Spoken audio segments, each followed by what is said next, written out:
Hello and good afternoon and welcome to the inaugural PATH Partnership for Active Transport and Health Symposium. It's a great delight to have all of you online and to welcome you to this conversation. So PATH works to promote greater understanding of the benefits, opportunities and needs of walking and cycling and their significant contribution to the health of our people and our planet.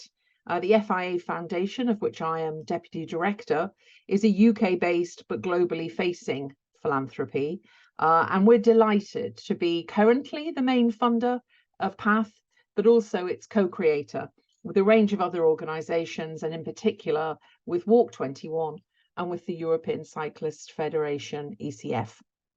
So the need for a greater focus on walking and cycling has really never been more important than it is now. And given the growing imperative seen practically every day on our TV screens with the strange and frightening weather events that we're encountering around the world, really has never been more clear. So the climate impact of mobility is something which is now, I think, being addressed and recognised in different places. And there's not an unwelcome, but there is a somewhat perhaps overweening focus in that conversation on vehicles and electrification. And whilst those changes and developments are absolutely essential, we are not going to get anywhere near to our 1.5 degree outcome simply through those changes. We must promote and we must protect the modes of walking and cycling that we'll be discussing today if we're going to reach our climate goal. So today we've got a really packed and I think genuinely exciting agenda. We'll start with a keynote address from the Honourable Jorge Delgado, who is State Secretary for Urban Mobility in Portugal, where walking and cycling are playing a key part in the development of their sustainable mobility strategy, thanks in no small part to his determined leadership. And then we'll have a panel discussion with some very experienced campaigners in the field, and they're going to share their insights on the opportunities and challenges that they see in integrating walking and cycling into the climate sort of solutions framework debate discussion. Then we'll hear a bit from Jill of ECF and Jim from Walk21 on updates on PATH activities in recent months. And finally, and I think really excitingly, we'll have a session during which PATH supporters update us on their own activities. So, as I say, it's a very packed session. We hope you'll stay with us throughout. And now I would like to hand over to State Secretary Delgado to start us off. Good afternoon, ladies and gentlemen. It's a great pleasure for me to have the opportunity to address you a brief words in the beginning of this so important symposium. In 2016, Portugal became the first country to commit to achieving carbon neutrality by 2050. Fighting carbon emissions is fundamental for our country, which in Europe is one of the most affected by climate change.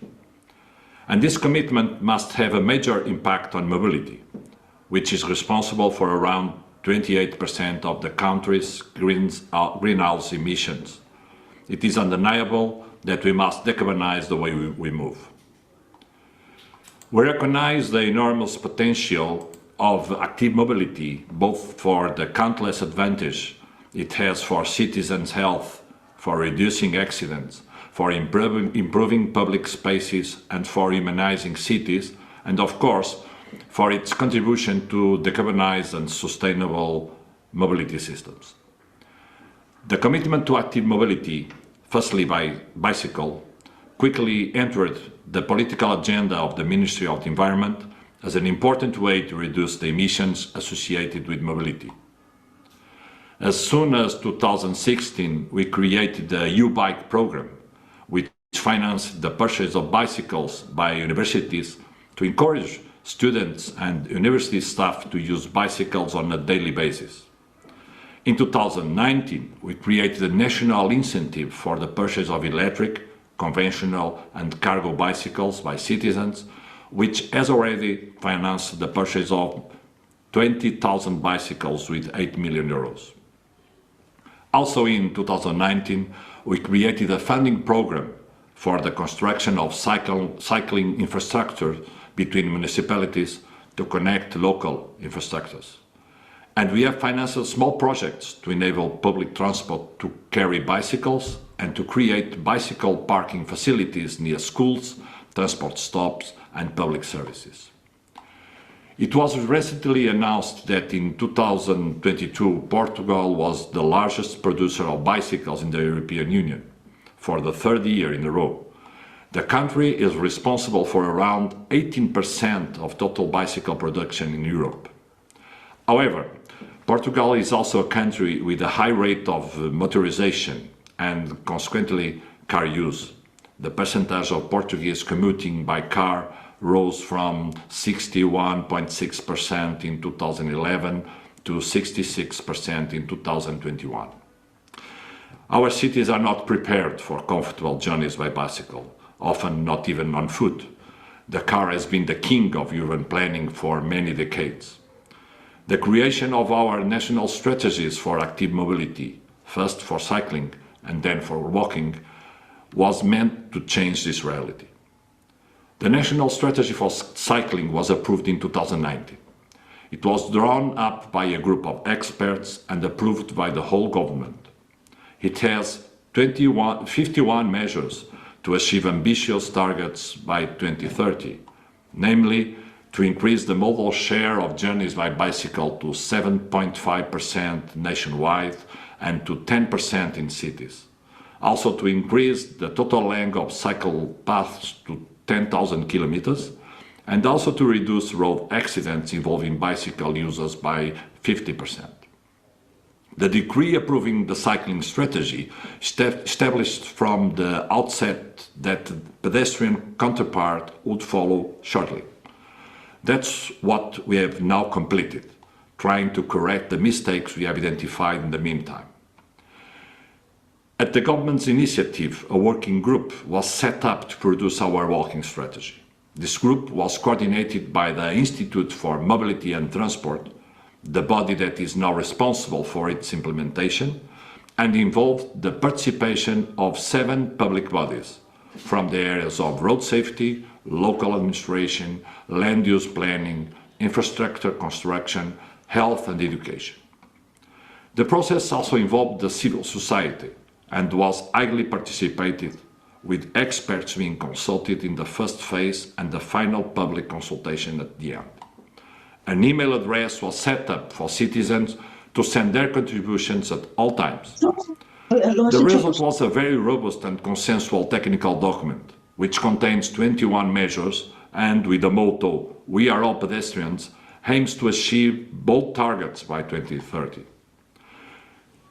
To increase the modal share of pedestrian journey to 35%, to make pedestrian space accessible to all in all the country's urban centers by 50%, and also to reduce sedentary lifestyles by 15%. The strategy has measures that depend on all areas of government, as this is a cross-cutting issue. Its approval involved all the ministries, and this implied making compromises and reaching consensus. Even so, we are convinced that we have achieved a good result. We know that the objectives of our strategies are very ambitious. Achieving them means changing society itself, changing behaviors, habits that are ingrained in citizens and institutions. It's a Herculean task. We have identified 3 main challenges to fulfill our objectives. Coordinating organizations, having qualified human resources, and mobilizing and promoting actions at the local level. The first challenge is coordinating the large number of organizations involved in implementing a strategy at the national level. That is why, with approval of the national strategy for walking and capitalizing on the experience of the cycling one, we changed the form of governance. We united the cycling and walking components under a common umbrella, the National Strategy for Active Mobility. We created a project group responsible for coordinating the two strategies, with people trained and totally dedicated to this purpose, something that didn't exist before. We reorganized the Interministerial Commission, which is the structure responsible for coordinating and political monitoring the strategy. We reorganized the network of entities responsible for the measures of both strategies. And also, we reorganized the Advisory Council made up of NGOs and activists, thus promoting greater involvement and participation by civil society in the implementation of these public policies. With this reorganization, we also intended to respond to the second challenge, the availability of adequate human resources, either by creating a specific project group or by the role this group will play in training and raising awareness among members of other entities. The third challenge, action at local level, is the biggest. Active mobility depends a lot on actions taken on the ground, and local governments are important for this purpose. This challenge is hence threefold: to align the political and the strategic objectives of the various local players with those of the strategy and of the government, to ensure that local authorities have dedicated technicians who are sensible and trained to change their territories, and to make financial resources available. We still have cycling infrastructure in Portugal that is built without appropriate technical characteristics. We have difficulty using the funds that are made available to build cycling infrastructures.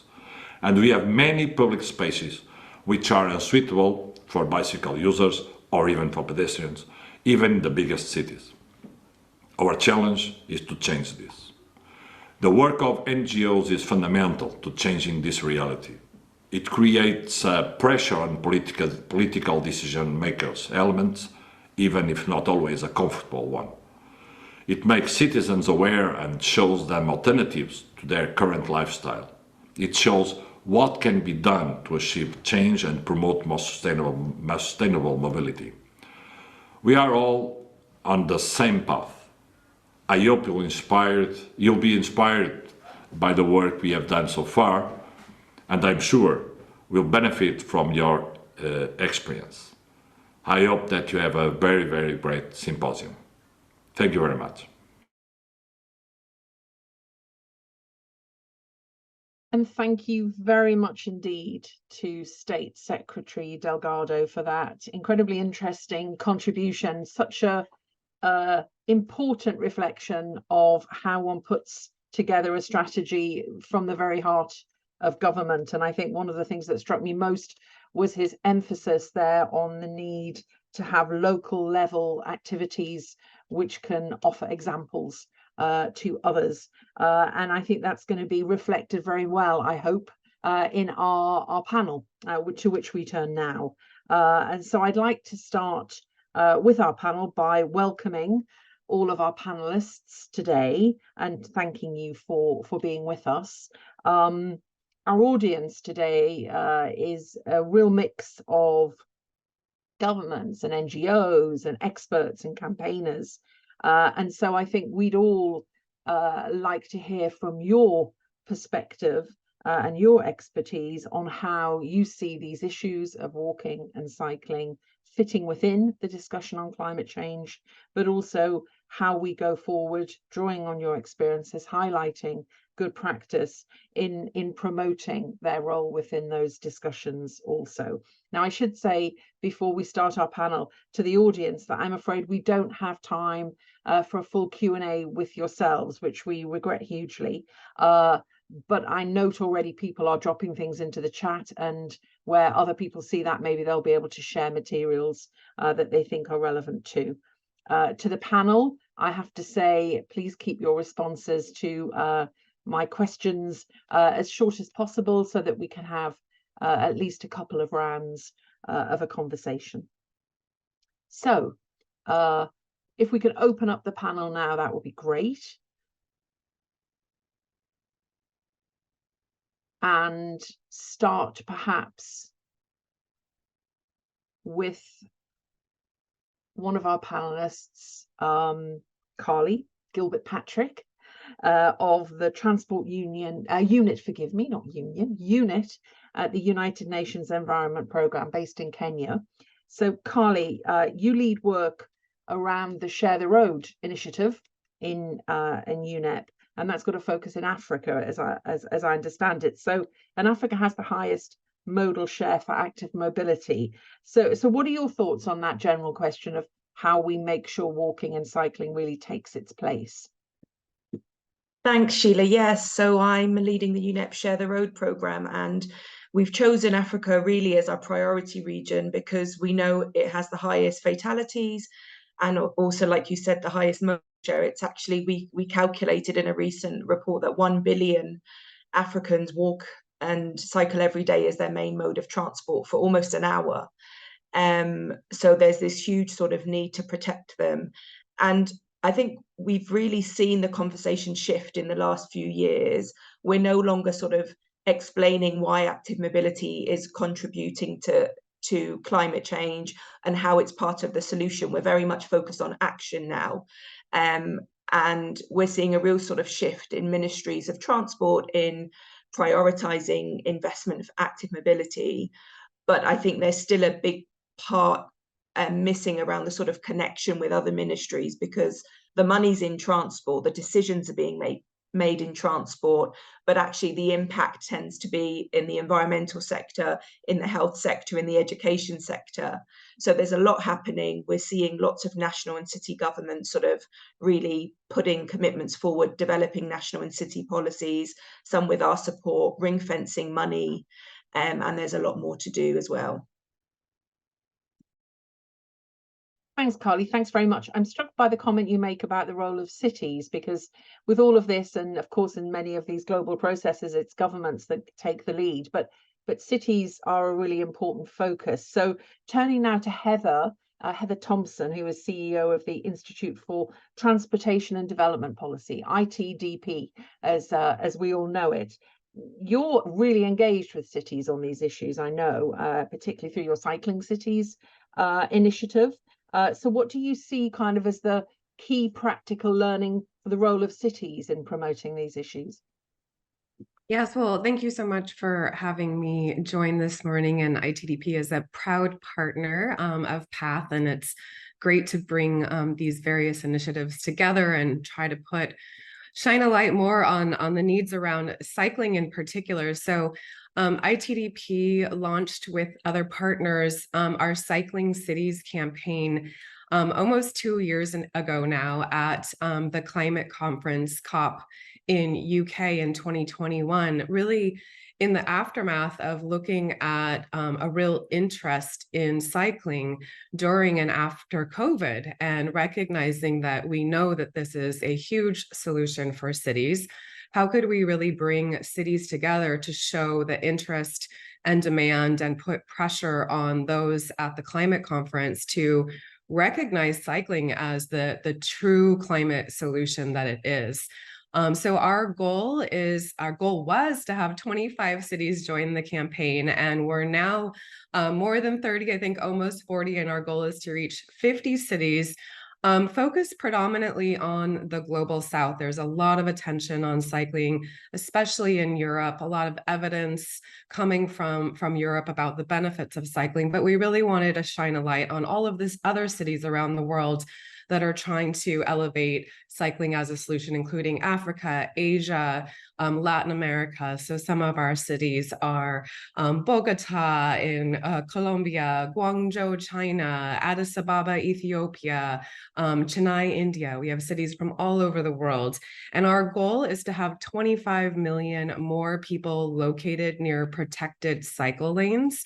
As much as we want people to get on cycling and there's interest in cycling, we know that the only way people will truly get on cycling is if we create protected lanes so that they feel safe cycling. So our big goal here is to get more funding and finance for protected cycle lanes in cities. And that's where we see one of the real limitations is that a lot of investment goes to big infrastructure projects like metros or even bus rapid transit systems, and not enough funds are really going to support cycling infrastructure, which is crazy because we know it is the most affordable form of infrastructure, can save the most GHG. Just a 13% improvement in cycle lanes around the world by 2050 would save us 2 gigatons of CO2 per year, which is about 800 billion valuation every year. So it's easy, it's affordable, it's equitable, it's a great climate solution. It not only helps with mitigation, but also we know resilience. If we have tree-lined cycling streets, it makes our cities more beautiful and also helps with adaptation and resilience. So many benefits. And again, we're continuing to shine a light on this, and it's so great to join PATH to also put some pressure on at the climate conversation. So looking forward to furthering the discussion here now. Thank you. Thanks, Heather. Thanks very much for that. And yes, the work you referred to was a study that we were very pleased at the Foundation to help sponsor, to just draw that evidence out on the impact of cycling in terms of CO2. And of course, that's one of the challenges of this debate. There are health perspectives, there are mental well-being perspectives, and all sorts of different aspects to active mobility. And that CO2 link is so important when it comes to climate. And thank you for your reflections on cycling cities. I think some of whom may well be represented on the call here now. You mentioned in particular Bogota. And of course, State Secretary Delgado talked about very local action, and we're incredibly honoured to have on our panel today Jamie Ortiz Marino, who is perhaps one of the most long-standing campaigners on the issue of cycling that we could possibly kind of have the honour to be talking with. You've spent 50 years, Jamie, campaigning on this, and one of the things we know full well is we don't have another 50 in which to push ourselves further, but your work on La Ciclovia de Bogotá is very relevant, I think, and I wonder whether you might share your experience and your learnings with us now. Yes, I want to thank you for this invitation. This is a great opportunity for me, for the city of Bogotá, and for the Bogotanos. The event you mentioned is La Ciclovia de Bogotá, well known throughout the world. There are many cities that have chosen La Ciclovia as part of the strategy to improve and to make more visible the cycling in the cities. As you said, it was born on the 15th of December of 1974. So we are kind of the dean, the old dean of this activism regarding cycling on the cities. And it's been 50 years when many things have happened here in Bogotá that Ciclovia has helped develop. First of all, we have helped educate 3 generations of people that have had the chance to see their city and see themselves from a different perspective, riding a bicycle. We were in the early days of environmental activism on the times of the sunrise of this debate, and now we have the debate on the Senate. But with these 50 years, we have made sure that all Bogotanos have been touched by the language, by the debate around the future of humanity since this environmental crisis that is above us all. So for me, it's a very great opportunity today to address you and invite all of you to celebrate with us next year, 2024, the 50 years of Ciclovia. We want many of the cities that already have it, that dedicate one day to celebrate the civism of Bogotanos, because this is what is most important from my point of view, is that it's something that has been rooted and is part of the identity of a whole society. Is civism what is behind Ciclovia, by using the tool of recreation, but we have educated 3 generations, and we want to celebrate these people, with the Bogotanos, with many events of all kinds. We are going to launch the events on the 15th of December of this year, and will be end the year on the 15th of 2024 with great events in Bogota. But we want throughout the year that many places, you know, some will be in the winter time, the other ones will be in the summertime. So we want the whole year to have this the celebration of this strategy that has worked so well for us, and that we hope with our experience help others to use it, because it's proved that it's been the right thing to do 50 years ago. Thank you. Thank you so much, Jamie. And what you didn't mention, but you let us into the secret just as we were beginning the panel, is today is Car Free Day in Bogota. So what better day for us to be gathering and talking about walking and cycling. And congratulations on your 50th anniversary. It's truly amazing. One of the points that you made in your comments just now was the very, you know, the importance, the significance of educating and bringing people with you, and the hard work that you've been putting into that. And I know that's an issue which our next panelist, Maria Vasilaku, who is currently chair of Walk 21, feels very strongly about as well. And Maria, your own experience of working in Vienna and with the Board of Smart Cities has, I'm sure, given you some insights into how we do that, how we bring people with us in this discussion. So perhaps I can hand over to you for you to share those thoughts with us now.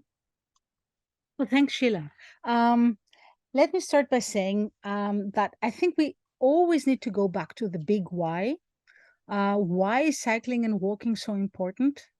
And I think that in the context of livable cities, but also and most predominantly of climate neutral cities, everybody focuses on public transport and big infrastructures, right?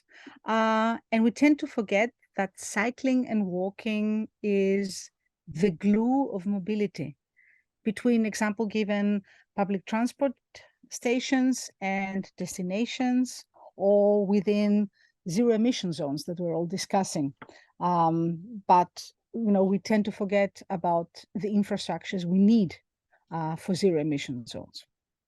Now, I think what is very important is to think about how do you start, especially in the global south, from more or less zero. It's never zero, but you know, it could be a situation where you have to do more or less approximately everything.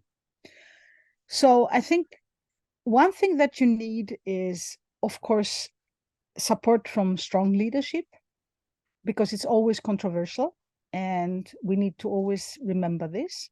And I think that Bogota has a story to tell on this, Vienna pretty much as well.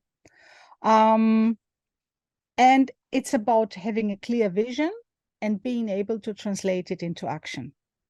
Now, in my case, when I used to be vice mayor in Vienna, the vision was, I want us to be a city that's good for children, knowing that what's good for children is what's good for every generation, because what we long for our children is what we long for ourselves as well, which is we want them to grow up in a safe and healthy environment. We want them to be able to move around freely, to have access to nature, to be able to play. And all these things are things that we have to provide for within our cities, which means we need to reallocate public space and we need to rethink the street. But this said, you're immediately into point 2, which is policy and governance and delivery.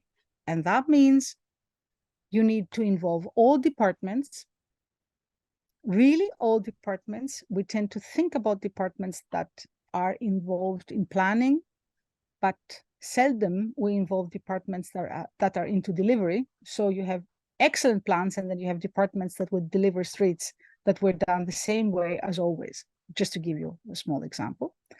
And we need an agency, optimally, if we can, where we can put resources, and that brings me to point 3, the money.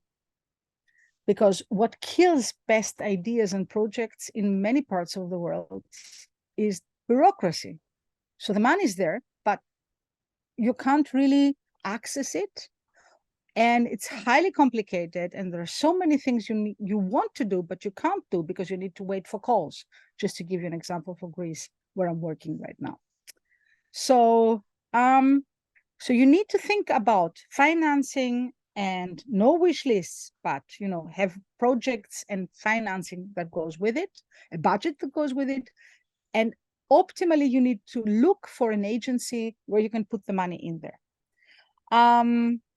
So you need to involve stakeholders who will benefit from this, provide budgets, again, without bureaucracies. And you need to focus also in the beginning towards small and easy projects. So what I tend to call quick wins, which leads me to point number 4.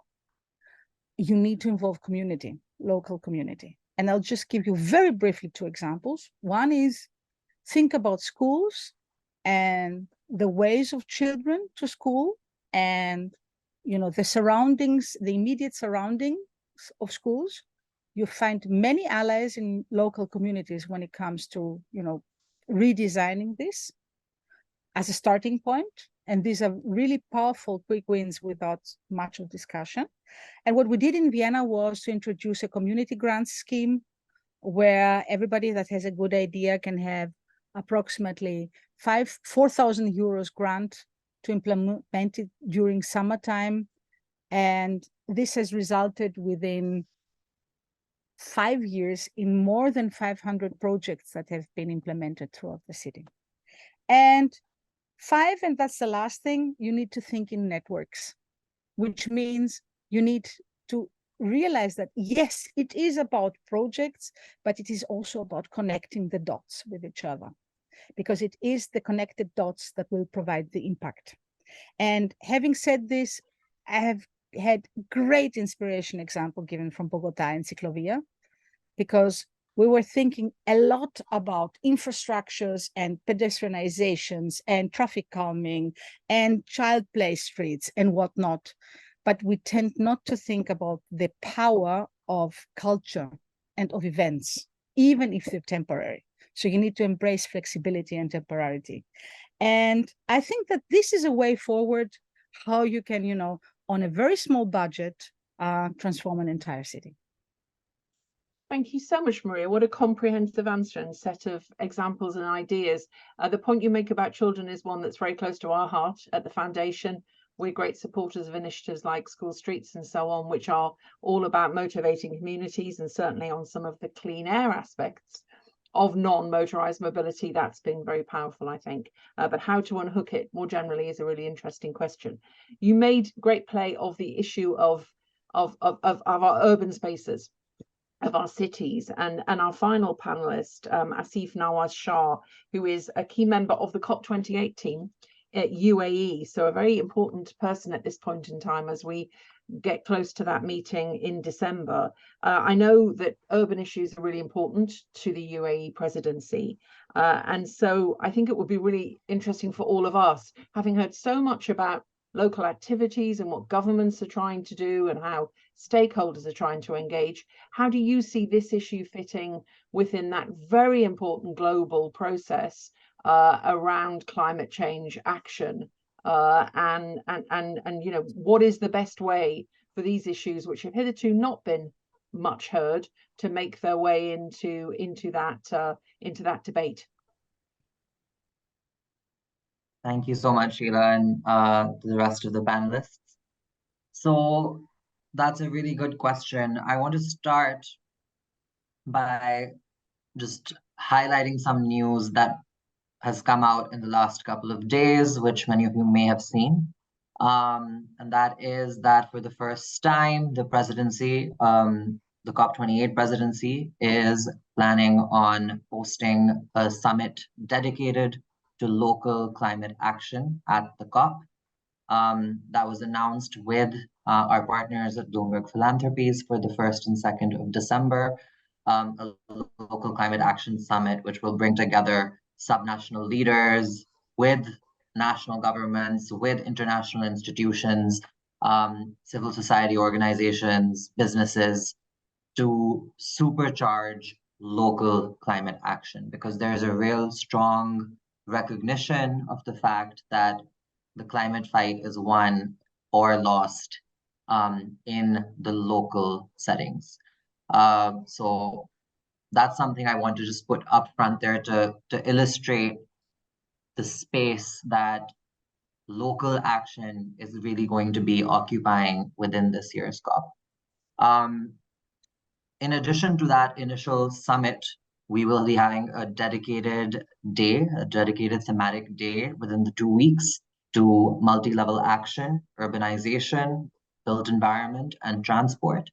And those are a lot of themes altogether, but I think the reason for that choice is the integrated nature of the various issues that pervade within the urban space, and how all of these are interlinked.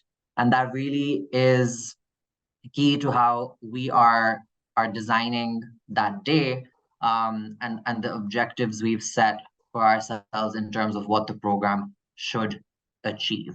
And I'll just briefly go into those. So I think number one is really positioning multi-level action, meaning collaboration between all levels of government, as well as businesses, as well as civil society and international and multilateral institutions towards implementing and achieving the goals of the Paris Agreement. So that's one critical objective.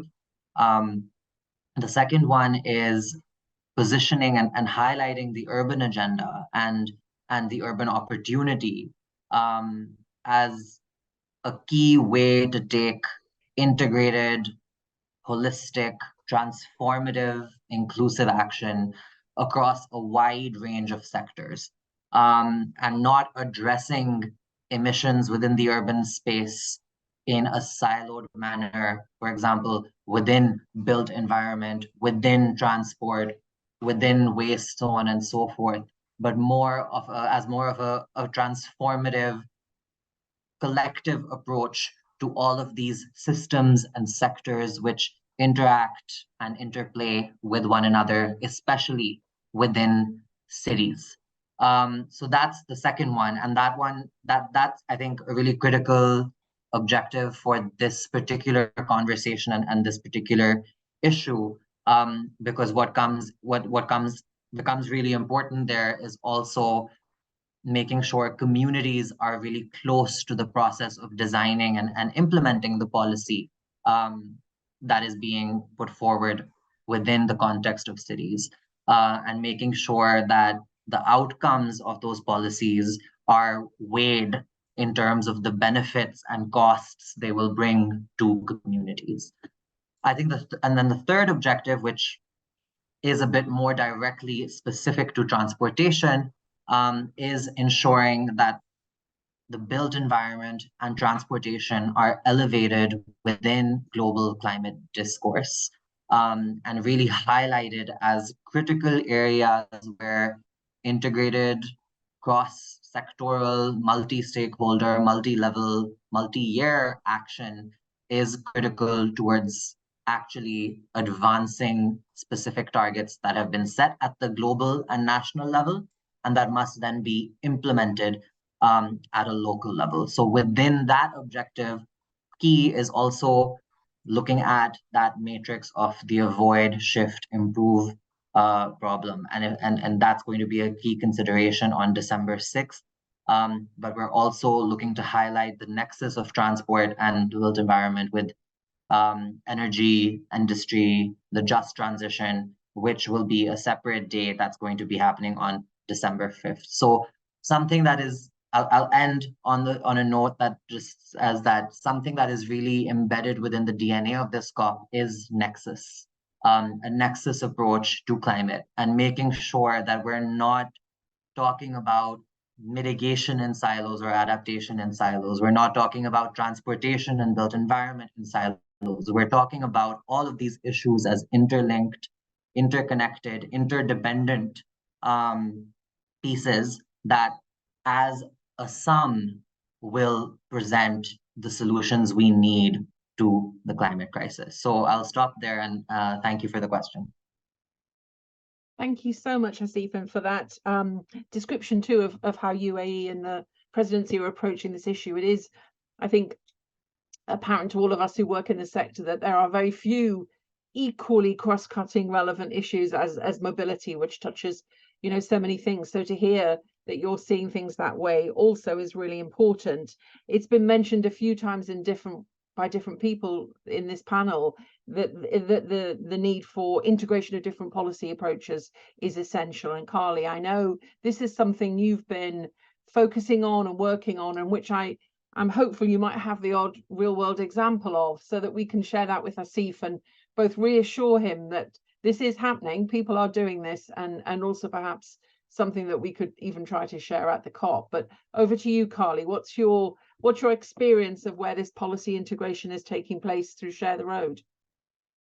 Yeah, we have lots of examples actually. So we've been providing a lot of support actually in Rwanda, in the upcoming host of the Walk 21 conference in October, the first time the conference is being held in the African continent, I think in its 23-year history.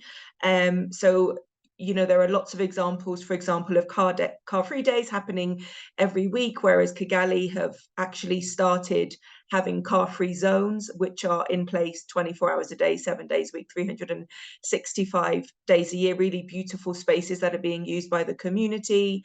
And that's, you know, partly been enabled by national policy change, which is prioritizing active mobility and sort of enabling conditions at the national level, which then gives a really sort of nice framework for cities to kind of implement on.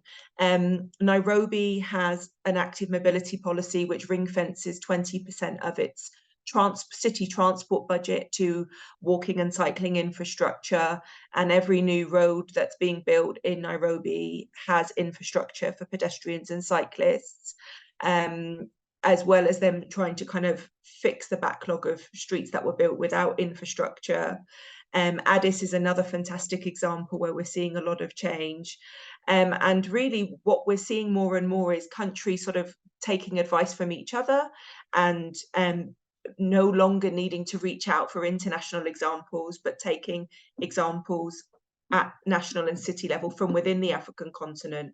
And we're sort of really sort of supporting the continent build a regional action plan for active mobility, which we'll be launching with all 54 African countries' ministries of transport and environment in January next year. So we're really seeing good examples. I think there's what we really need. You know, the recent IPCC report talked about walking and cycling as a solution to the climate crisis. And it also said the knowledge is there, the solutions are there, the money's there. So the thing that's not, it's unlocking the existing funds and rechanneling them where they need to be for the biggest impact. And we know that active mobility is part of that solution. So I see the governments are ready, cities are ready, but there's almost the climate funding community is lagging behind. And I think, you know, we really need to be talking to our development partner friends about sort of catching up and really putting their money where the climate needs it to be. Thank you. Absolutely. The refrain of so much of this is that we need the finance in the right place. And luckily, again, that's a UAE priority for COP28 to consider the financing issues. And an area I know, Heather, you're particularly interested in, your experience, I'm sure, through Cycling Cities, but the many other things that ITDP does in cities and elsewhere will be really relevant. So what's your take on this? Carly says the money's there, but it needs to be in the right place. There's a lot of it going into electrification. Do you think it's really going into this mode, these modes, as much as it should? Yeah, it's such a good question. No, the answer is no. I mean, the reality is there hasn't been enough money going into the area of transportation with a real understanding of the connection to climate for years. Luckily, we do see an uptick in investment in larger infrastructure like metro and bus rapid transit systems, which ITDP has been promoting for years. So we are seeing movement, but again, cycling really isn't getting the attention it deserves, nor is walking. And we know that every journey starts with walking.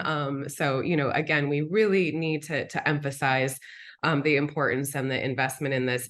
I was so happy to hear that I think every city that Carly listed with examples of movement, of momentum, are part of our Cycling Cities campaign. So for all of you out there that are listening, please join our campaign. With you, we can put more pressure for things to move in this direction. You can find it at cyclingcities.itdp.org. And we are looking at finance, and we see examples like Bogota, Colombia, or Guangzhou, China, making investments. And when we look under the hood of how these investments are being made, it's a combination of money at the city level, the national level, but often with underlying support from development banks, bilateral and multilateral development banks. And we have examples of successful investment. Again, Bogota is one of those. But when we look at the small handful of examples that we have around the world, we see that what has driven the investment is different in every case. Sometimes it's because of congestion alleviation. Sometimes it's because of the health benefits.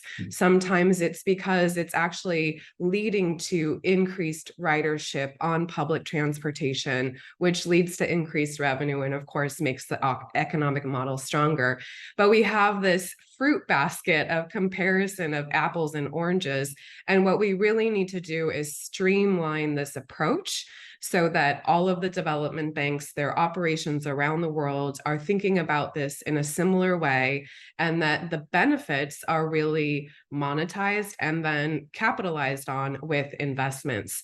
So this is what we're doing with partners here, working individually with the banks like the World Bank, African Development Bank, Asian Development Bank, to look at how their investments have been made, and then create these return on investment tools that can help streamline the process within the banks, and then hopefully also create tools that can be copied by other banks that may not have the capacity to do that themselves. So we'll be releasing a paper later this year in advance of the COP that's a first start to that, bringing out some examples and what has been done. And then in the next year, we'll be developing those tools with the real goal of really dramatically increasing finance around the world in this area. So again, join our campaign so we can make the point that there are so many cities around the world that really are looking for this investment. The demand is there, the market is there. We just have to get the funds to flow. We know they're there. Thanks so much, Heather. That's a really helpful and positive call to arms, as it were. And ITDB are well known for the tools that you produce and the usefulness of them in different places and different countries, different cities, whatever. PATH is a network. The whole point of PATH is to bring people together. So it's a great joy to hear that there's already these overlaps in the things we're talking about here. And Maria, you made the point about the importance of promoting networking, of people coming together and working together. I mean, can you give me an indication, just very briefly, I'm afraid I have to say, because we're very short on time now, of how you think we do that? How do we support and learn from each other and make sure the sorts of things that Heather's talking about, the tools they're making available, are able to be used, across groups of people, so learning can be very quick, because speed is of the essence? I'm afraid, right, I only have a couple of minutes, so let's say that we should start by rethinking the notion of infrastructure. Because when we think of infrastructure, we think of streets and pavements and cycling lanes. And it's not only this, it's shared spaces, it's pedestrian zones where cycling is allowed for, example given. It's speed limit 30. It's rethinking neighborhoods. And once you have thought about this, oh, by the way, it's also child play streets. So there's so many concepts around the world for traffic calming, right? And as soon as you think in this direction, you realize that there are always powerful stakeholders that will want to move in this direction. It may be the school, it may be the parents, it may be a local community, but it may also be local real estate. So one best practice from Vienna was to involve local real estate owners in redesigning streets, who were then willing to pay up to more than 50% for the costs of turning a conventional street into shared space, because also they realize that their property gains value by this. So the one message I have to do is that we need to think far beyond NGOs and also local communities towards local businesses, local real estate owners, just to give you examples. And we need to involve them in rethinking the street processes. And once we do this straight from the beginning, and optimally, once they are involved straight from the beginning of strategy development processes of rethinking neighborhoods, then it gets easier to have them on board for paying as well. Okay. And if I have half a minute, I would also like to say one last thing that, you know, lies at my heart.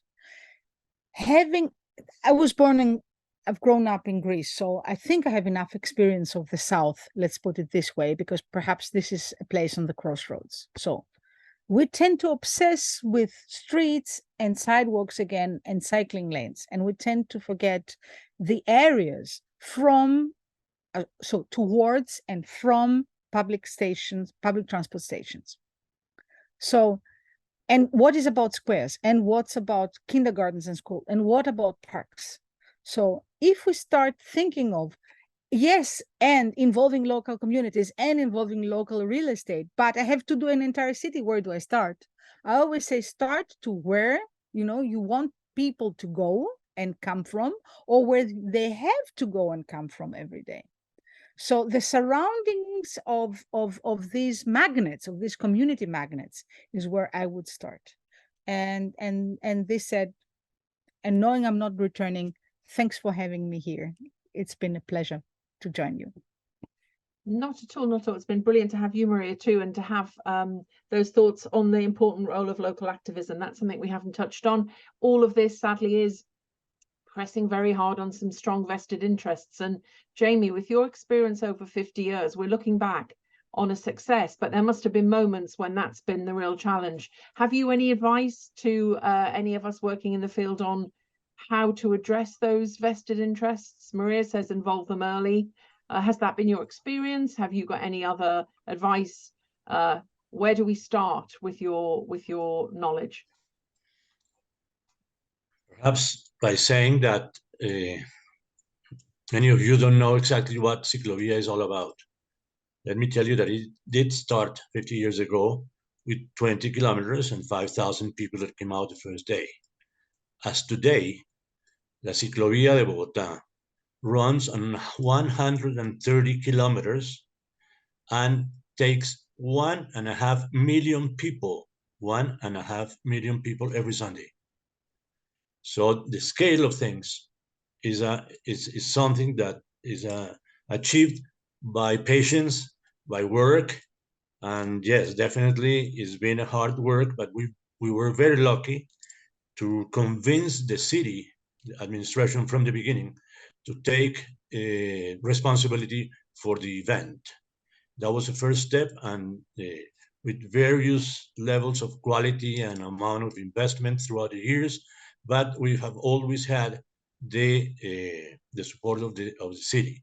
But I insist that the Ciclovia, our success was that we convinced the people, and the people accepted and appropriated the event and the space. And citizenship is the basis of Ciclovia. And there's been periods when the politicians discovered it, and they use it for their own political interests.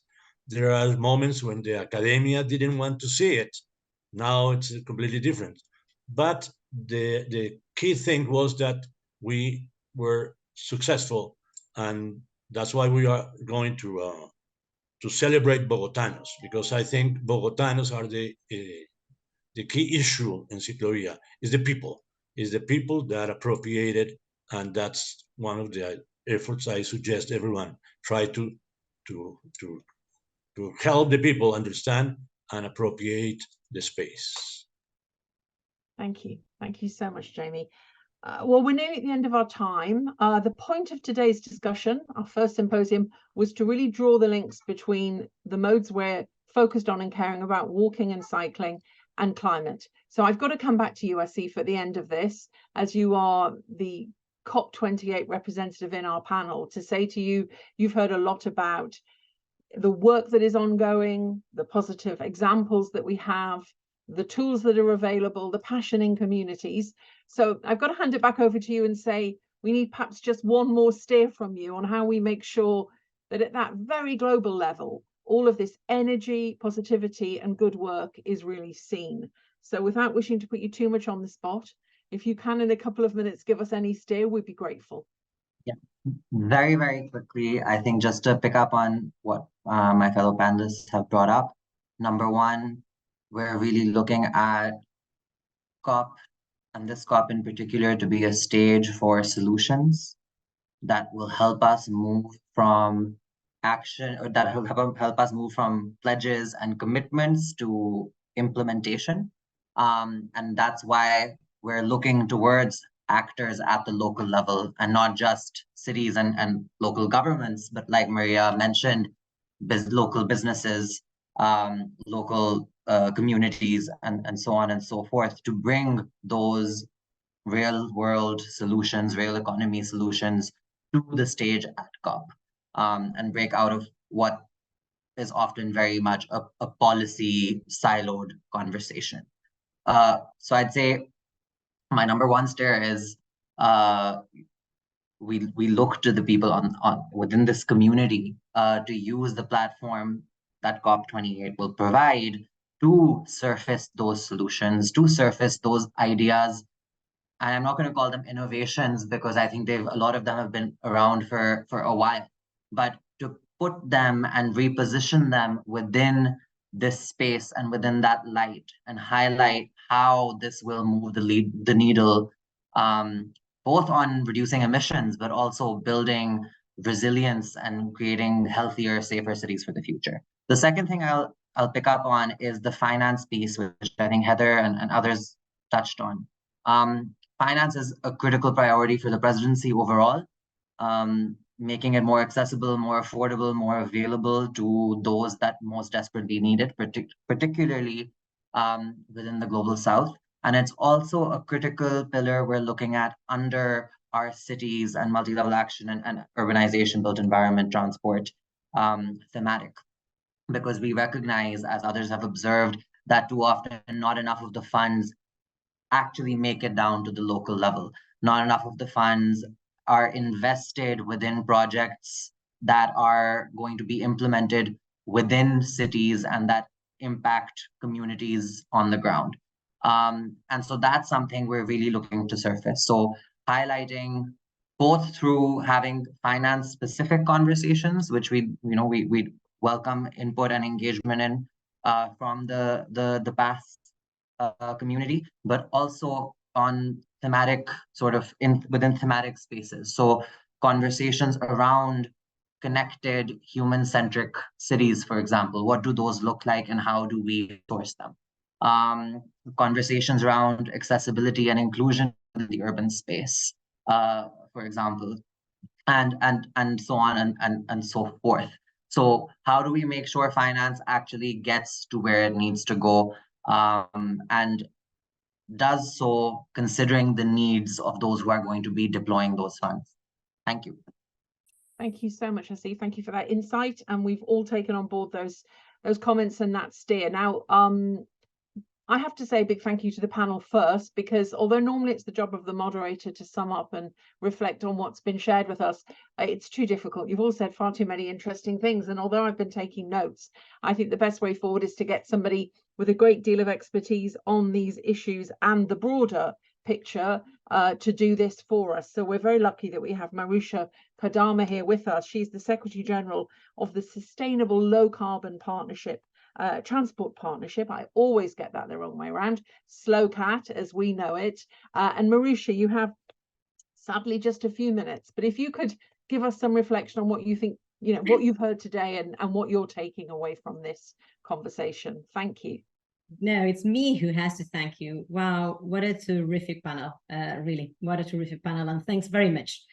for the opportunity of being here today. Slokat is also a proud partner of PATH, so it's a delight for us to be in this first symposium. I think I had a lot of inspiring things and a very clear call to action. And there's 4 key messages that I think that I heard here. The first one is that we are talking about walking and cycling as a solution in the intersection between climate equity and health. So a climate equity and health solution, walking and cycling. You've talked about the emissions of the transport sector. We should absolutely bear in mind that we are talking about transport accounting for around 22% of the global fossil CO2 emissions in 2019. And that the urgency and the drastic reductions that are needed are really, really a challenge, because we are talking about a reduction needed in terms of 59% reduction compared to 2020 levels by 2050, if we really want to put the transport sector within this ambition of containing global temperature rise under 1.5 Celsius degrees, which is very much a Paris Agreement objective, isn't it? But you will also be talking about the interface with equity and health. I think it was very important to be reminded that 1 billion Africans walk and cycle over an hour daily, and they don't do it always in safe conditions. That talks to us about the lack of access to affordable, sustainable transport that we see in many places of the world. We didn't mention it directly, but we should remember as well about the road deaths and the fact that we have not seen decreases in those of the past decade, despite the very ambitious targets that we have set at global level, and that the percentage of pedestrians and cyclists in those road deaths is really, really high. And you've also been talking about health, and I think that is worth reminding us that 5% of the mortality associated to particulate matter is contributed by land transport. So land transport being responsible for that percentage of deaths, isn't it? So the second message that I think I heard from all of you is that basically we need a global systemic transformation in the way we're moving people, also in the way we're moving goods, we know, but I think that today we were talking more about people's mobility. And that is for our mobility systems to become more equitable, more accessible, healthier, greener, and more resilient as well. And how, I think Heather emphasized this point very strongly, walking and cycling are cost-effective solutions to get us there. And I think that we heard as well that too often we are still trapped in the car-centric model, being still the default, and that we are potentially facing a risk of modal shift from walking and cycling to private car in geographies where walking and cycling is not supported with a safe environments, and when we are also seeing very high private motorization rates. So that risk, we have it there. We have also heard that there remains an overemphasis on improved measures to the detriment of avoid and shift measures. Some of you reminded us that the IPCC is telling us that walking, cycling, public transport, a combination of integrated transport planning and mixed land use would actually reduce GHG emissions by a quarter by mid-century. That is what the IPCC is telling us. I think we also heard governance very, very strongly. And in governance, we heard about the importance of working with the local communities, the behavioral change, with the Bogota example as a pioneer, you know, the ciclovías there telling us very good stories about it. I heard you talking about the importance of working across different levels of government and of enabling support to subnational governments and enabling it from the global level to the national level, supporting these subnational governments to fit into national goals, to support towards national goals, create better capacities, enhance capacities in subnational governments, and ensure that the money, the funds are flowing as well and remains accessible. A third big message I heard from all of you, I think, is that policy integration and policy coherence is a goal, must be a goal. I think we were very inspired by the whole of government approach that Portugal shared with us, the Secretary of State. And I think it reminded us, jointly with what Maria was also telling us, that certain decisions, policies, and investments that relate to enabling walking and cycling are not going to be taken only in the transport ministries or in the transport planning departments, and that therefore we really need to do that across government approach. I heard you talk about proximity planning indirectly, about the necessity of mixing transport and land planning. I heard you talk about nexus approaches. I heard you talk about rethinking the notions of infrastructure, how that all fits in this idea of integrated policies. And I think I also had very good inspiring examples, isn't it? That we see national governments really taking very seriously the responses to walking and to cycling, particularly after the pandemic. Perhaps something that we didn't mention, and I think that is going to come across in the next panel, is that sometimes we do not see those national policies being reflected in the nationally determined contributions that countries submit under the Paris Agreement. So we have a bit of a glitch there in terms of policy coherence. And obviously, last but not least, I wanted to touch upon the very strong point that you all made about effective financing as being crucial to this transformation, and how it involves a combination of different sources, public and private, and strengthening planning and choosing very carefully where the monies go. You alluded to a figure that I can share with you, that it's in the COVID-19 stimulus packages, we can say that transport was actually quite benefited because the majority of G20 countries invested in it, but the vast majority of that money went into highways and rails. It didn't really go into active mobility modes. So Carly mentioned unlocking and rechanneling, and there was a clarion call from Heather about how our development partners and our climate finance partners are thinking the way in which they invest. And also there was a mention to rechanneling and repurposing. And I cannot avoid, Sheila, in the last few seconds to talk here about fossil fuel subsidies, of course, because that's part of the rechanneling and the repurposing that we should be aiming at as a global community. I can tell you that in 2021, subsidies and other support to fossil fuels went up 31%. We know the reasons, of course. We were coming out of a pandemic, we had an energy crisis, rocketing fuel prices. But the World Bank is telling us that the estimate is that the expenditures that countries are putting on subsidizing fossil fuel consumption are 6 times greater than the amount that countries are pledging and the commitments within the Paris Agreement. Part of those also being the contention of temperatures and walking and cycling being cost-effective solutions. So finally, I mean, drastic change needed, statu quo not an option. I would say that collective, active and electrified transport and mobility systems is the future, is the way forward. We have great experiences out there. We also have some learnings, including that we have seen that governments can actually change policy and redirect funding overnight. We saw that over the pandemic and in the ongoing energy crisis. So let's make it happen, because with those changes, we could have society-wide positive impacts, and it's the only thing we can actually afford, those society-wide positive impacts. Thanks again for the opportunity, and what a phenomenal panel, really. Thanks a lot. Thanks ever so much, Marusha. That's wonderful. What a great summary of everything that we heard. Grateful to you for that. Grateful to the panel for your time and your expertise and for taking part with us today. Now, this is the PATH Symposium. Part of what we want to do is learn about what everyone else is up to, and we're going to do that in our final session. The next session, though, is going to give you a little bit of an insight into what we, the sort of core partners of PATH, have been doing. So I'm going to hand over to Jill Warren, who is CEO of the ECF, the European Cyclist Federation, and to Jim Walker, who's founder of Walk 21, and they're going to take you through some of that information before we have a very short break. So please stay with us.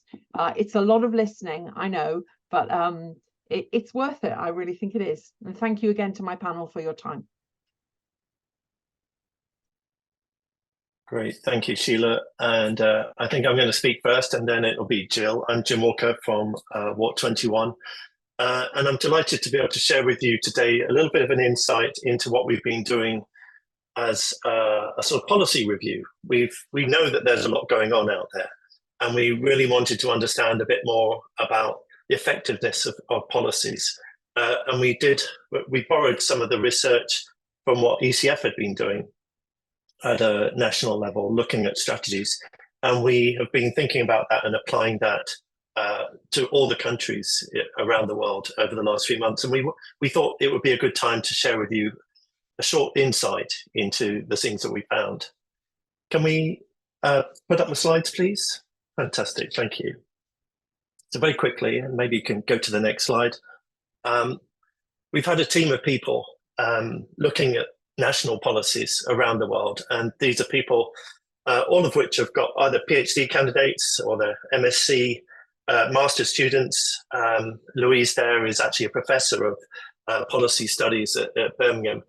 They've been a great team from different perspectives, but providing a common approach to actually really looking at what is going on at policies around the world. And if we click to the next slide, you'll see our approach is really about thinking over these last 6 months is working towards a COP moment where we could actually launch some policy support.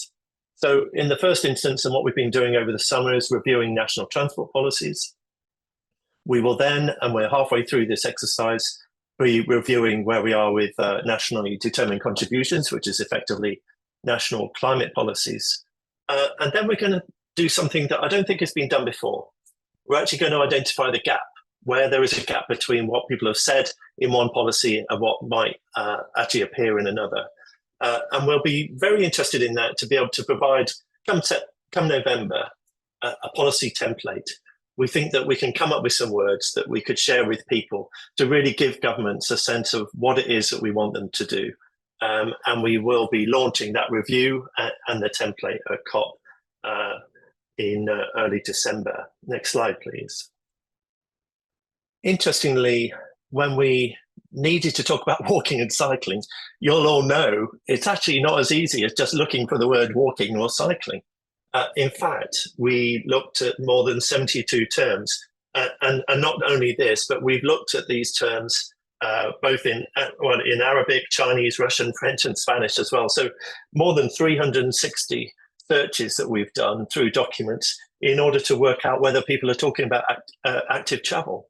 And I think this is a really interesting point, that the language sometimes hides the reality of the commitments that are out there. We hope that this has been a helpful exercise. It may be that there's other terms out there. Sometimes when walking and cycling are called soft travel, NNT, vulnerable road users, you'll know that the zero emission transport, it can be quite confusing, but hopefully this has been a good start to find at least quite a lot of the commitments where we can. Next slide, please. And in the reporting, we've really structured ourselves around answering these 7 questions.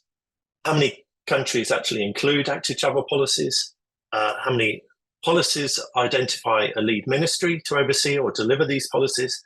What are the timeframes? What are the objectives? What type of intervention is planned?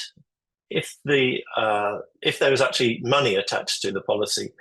And lastly, looking at whether or not there's some evaluation. And we're using this structured approach mainly because we feel that if we understood all 7 elements like this, we could maybe wrap up a sense of whether or not a policy is effective. And so that's what we've been looking at. Next slide, please. And so here you are for the first time. And I have to say it's work in progress. You see at the top left there, this may not be the final of where we are, but just looking at national transport policies, we wanted to share with you the fact that we've learned quite a lot of information. And this slide particularly illustrates the fact that 55% of countries globally now have a walking policy. That's 108 countries. And so far we found 22% of countries, that's 44 countries, also have well, not necessarily also, but have a cycling policy. And we've noticed within the timeframes that actually that is often, there's been quite a bit of an uplift since COVID, particularly for walking policies. But you'll see there, because we can cut this data in lots of different ways, but you can see there that the higher income countries are more likely to have a policy than the lower income countries. Next slide, please. And when we're thinking about leadership, as we heard from Carly, that we know transport is very important to be a leader and is often the leader. In fact, more than half of these policies that we found globally are led by transport departments. But what we're seeing also increasingly is whole government approaches. And we find that this is really quite interesting. We heard from Portugal with Secretary of State Delgado speaking earlier, that he has reorganized his government to make sure that there are focal points from every department having an influence. And I think what is happening around the world is this sense of global impact needs to only be realized when we have multiple ministries being engaged. Next slide, please. Looking at the duration of policies, it was interesting that about 2/3 of walking policies actually do have a timeline, and about half of policies for cycling have a timeline. But often it's about 2 terms that people feel it's going to take to actually enact the policies. I mean, there's a huge variation, of course. Sometimes these policies are suggested it's going to take up to 30 years, sometimes more. But typically, 2 political terms, I think, is the message that we're seeing. And we think that that's quite interesting, that, you know, it takes time to get organized, but also to deliver and actually value impact. Next slide, please. When we're looking at the ambitions, we've been structuring the objectives around some of the key headings, some of the things that our panelists shared with us earlier. Things like increasing mode share or physical activity records and the impact potentially of that on reducing non-communicable diseases. Lives saved around road safety, so much more to be done for that. But also equity from accessibility and increasing comfort levels. You see these across globally. This is a sort of summary at the moment, that there's sort of these, there seems to be an equal commitment around many of these issues, but climate again is very much seen as an objective of walking and cycling. And we're seeing increasingly how walking and cycling is being seen as a climate solution, which is really very encouraging. Next slide, please. But translating objectives into actions, maybe that's where we see slightly less commitment. Often there are these big written policies, but these themes we borrowed again from the COP27 letter of support, which many of you signed, and we're really grateful for that. More than 400 organizations signed this when we talked about infrastructure in order to make walking and cycling safe, accessible and easy to do. Campaigns to support a shift in people's mobility habits. Land use planning, of course, to ensure proximity and quality of access to everyday services by foot and bike. Integration with public transport to underpin sustainable mobility for longer trips. And of course, not forgetting capacity building to enable the successful delivery of effective walking and cycling strategies to ensure they have a measurable impact. I'm using those headlines there, but you can see, again, pretty equal amongst the policies that we found, commitments to all of these sorts of actions in many of the policies. Next slide, please. What's slightly disappointing, but maybe not unexpected when you hear from the panelists who recognise that there's not always the money associated with walking and cycling. And I see just from a quick glimpse in the chat that actually this is often the case and the thing that people are still complaining about most at the moment. So we are having policies, but actually only a quarter of the walking policies but 3/4 of the cycling policies seem to have money attached to them where we can see them so far. But variations very much around the region. And I wanted to illustrate this, not to sort of embarrass anyone, but let you know that we can assess this data by income levels, we can assess this data by regions. And I think we'll understand exactly where each country is. And I think this new knowledge hopefully will be helpful to the whole PATH community. Next slide, please. And so here we are, just as an example, we've shown you by the regions, but here we are seeing the same information by income level. And what's interesting here is that actually, just take walking as an example, the investment is happening in low-income countries as much as it is in high-income, it would appear, or there seems to be investment happening in all areas. So it's not necessarily a matter of where the money is, just being in the high-income areas. There are processes and approaches that are, it seems to be, are being successful in different parts of the world. Next slide, thanks. The last step we looked at was around evaluation. So we talked about the 7 measures, and again, heartening to see that about half of all policies for walking and cycling do actually include some sort of impact evaluation. And what we will be doing is looking into that in more detail and coming up with some recommendations about what might be some common framework for indicators that the countries could use. And I think this takes me to my next slide, which what we've already done is start to publish some of these, publish this data in a coordinated report. Earlier in May, we did this for the 64 member countries of ITF, and it was very well received. It was a very popular session. And what's interesting there is that much as countries were quick to come through and find out how they were getting on and compared to other places for that sort of peer-to-peer learning, as we were talking about, we also realised that as soon as we had launched this document, then it was out of date because countries were continuing to join ITF as a membership body. And so they also wanted to be included in the report. Hence why we're now doing the whole world, and we'll have this ready for COP. Next slide, please. As I mentioned, work in progress, but what we're also having found already is that about 53 countries, that's about 27% of existing NDCs, and there's about 194 out of those who are currently published. These are national climate policies. About 27% of them mention active travel. Do they give targets? Do they demonstrate a commitment to funding? Are they clear about what they're actually going to do? To be agreed. But I just wanted to share with you one example, maybe on the next slide, thanks, is the example of Cabo Verde. They've got a wonderful NDC, actually, a great climate commitment. And you'll see there that they talk about campaigns, they talk about infrastructure, commitments to land use, they talk about training of people around repairing and maintaining bicycles, and lots of commitments there. So not just about capacity building, but also about creating car-free areas, pedestrian lanes, cycling routes, etc. Actually, really good stuff that we think is really helpful. And yet, Cabo Verde doesn't mention walking and cycling in their transport plan, or we haven't found it anyway. And we think that this is an opportunity really to highlight the gap, that maybe there isn't a national commitment for these things, and yet it is in their climate policies. And looking at that the other way round, when we take the 15 countries that we've identified that seem to have some of the best policies, only 5 of them, best transport policies for walking and cycling, only 5 of them so far actually even mention walking and cycling in their climate plans. So you can see the opportunity here is very much for us to make these connections between the transport and the climate policies, demonstrate that walking and cycling is a solution. And what we hope within the next couple of months is that we will provide a template that you can sign up to, that you could support, that you could distribute and disseminate to your countries wherever you might be working, to actually promote what we feel is the right thing to do for walking and cycling, the right commitment that we think would actually help make a difference. Thanks very much. I think at that point, I'm handing over to Jill.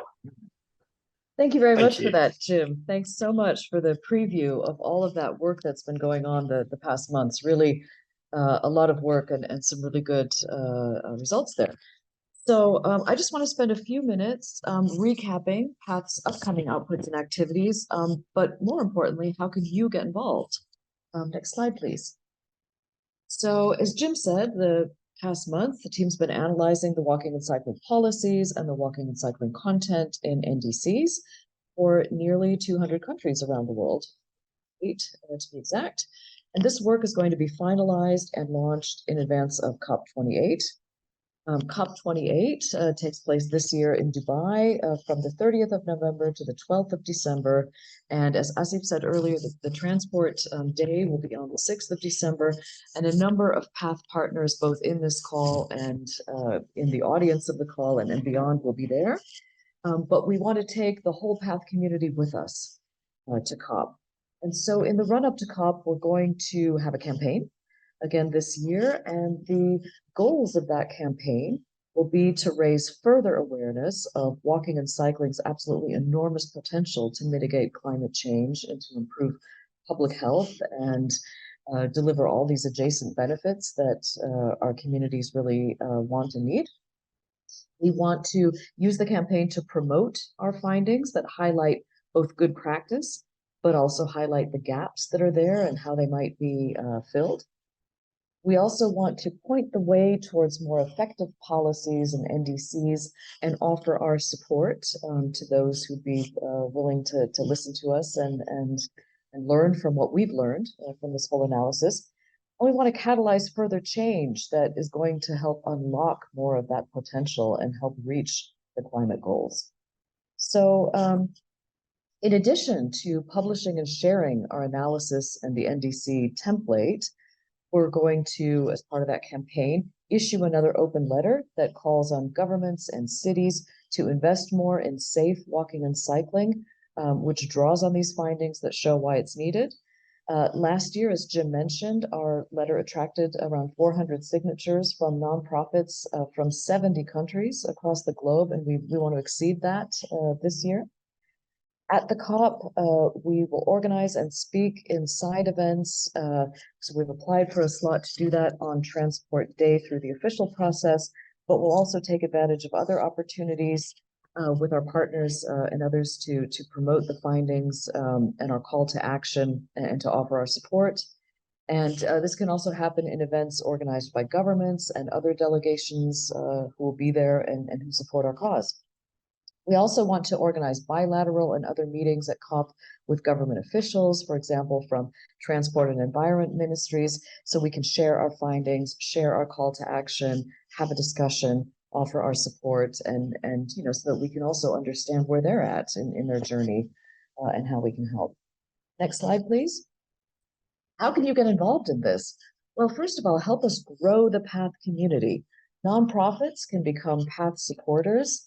The website for PATH, the address here, the update bar at the top, the update tab, you can sign up to receive PATH updates, and at the same time in the comments part, tell us that you're interested in becoming a PATH supporter, and we can tell you what the next steps are on that. Follow our accounts on LinkedIn and Twitter, share the content. That is also where we'll be proliferating some of the content after we've launched it, and you can find things there. We also, invite all of the PATH signatories from last year to sign on again this year. Also, the PATH signatories, we've already made an appeal to ask you to become PATH supporters. A lot of you have. If you haven't yet, please still do. And tell organizations that you know who have an interest in enabling safer walking and cycling, who maybe haven't engaged with PATH yet, but you think would want to, make sure they know about us. We want to promote you too. PATH is an excellent platform for sharing best practice, for sharing great ideas and innovations, and what's going on around the world to promote and advance walking and cycling. So if you tell us about what you're doing, again, through that function on the website, for example, and other channels, then we can help to promote that work on PATH. So, those are just some of the things you can do to get involved. But I also want to have a word for our governments and our cities who are on the call today. So welcome. We're glad you're here as well. But engage with us. Tell us what your needs are. Tell us what your challenges are. Tell us how we can work more effectively together to all, serve these common goals that we have and advance them. So that's all I have for right now. I think we are coming up to time for a break. We will break for 10 minutes and come back and hear 8 organizations tell us about some fantastic things that they've been involved in. Large, more global initiatives down to very local community initiatives. We've selected from, quite a lot of applications to present something that we received, and I think you're really going to enjoy that part. So please join us again at 40 minutes past the hour. Thank you.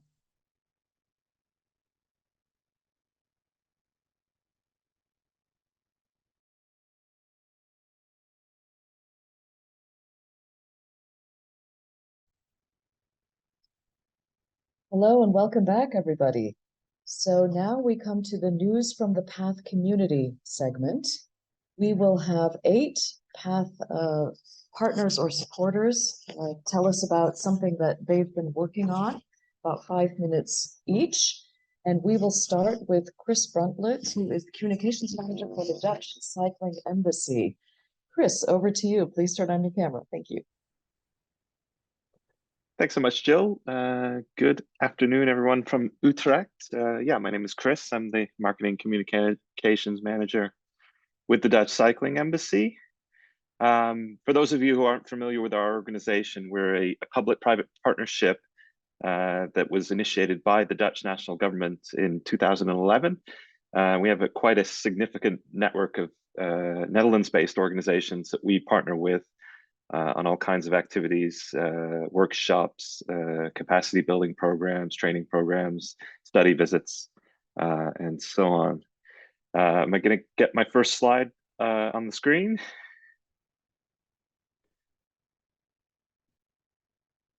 Yes, there we go. Okay, fantastic. So yeah, and historically, you know, over that period of 10 years, the Dutch Cycling Embassy has largely worked in with cities and countries that have the economic means to hire the Dutch expertise, which has led to a lot of work in Europe, a lot of work in North America. But there was a real kind of transformative moment for us at the COP27 summit, where then Director Lucas Harms and Vivian Heinen, the Dutch Minister for Health and the Environment, announced a new global capacity building program. And the plan was to build capacity to train 10,000 walking and cycling professionals in the next 10 years, with a particular focus on the global south. And that's opened up all kinds of new opportunities for us in terms of bringing this expertise to new parts of the world and spread it more equitably, if you will, to places that maybe do not have the economic means to hire the Dutch experts, with two intentions. The first being, of course, improving access to this expertise, but also to hopefully stimulate the latent demand for training around walking and cycling, because this is not necessarily something that transportation departments are investing in, because they're not necessarily hearing from their staff that this is something they want to do. But hopefully through some of these programs, we can start that momentum and get the ball rolling towards 10,000. Next slide. So that announcement was made in November of 2022. In the last year or so, we've proceeded with 4 very interesting, very exciting workshops. They've taken place in Mysore, India. They've taken place in Ho Chi Minh, Vietnam. A little bit more recently in Accra, Ghana. And next week, we will have one in Bogota, Colombia. And they've kind of formed the pilot of these capacity building programs, bringing 3 or 4 Dutch experts to these contexts, working with the local planners and engineers on specific case studies, projects that they're working on in the ground, and with a lot of enthusiasm and excitement and cooperation. The next slide. So those 4 programs have formed the basis for what we hope will be a doubling of the number of workshops next year. We have a goal to do 8 of these capacity building programs. We're having conversations right now with cities like Jakarta, like Dhaka, like Nairobi, to host similar schemes in their cities. If you have any interest in getting involved, and this is up to this point has largely been financed by the Dutch government, but we have now formed some key relationships with development banks like GIZ, with the United Nations Environment Program, who have helped bring these programs around the world. If you'd like to get involved, or if you're interested in hosting one of these future workshops, please don't hesitate to get in touch at via dutchcycling.nl. Thank you so much for your attention. Chris, thank you so much for that. That's great.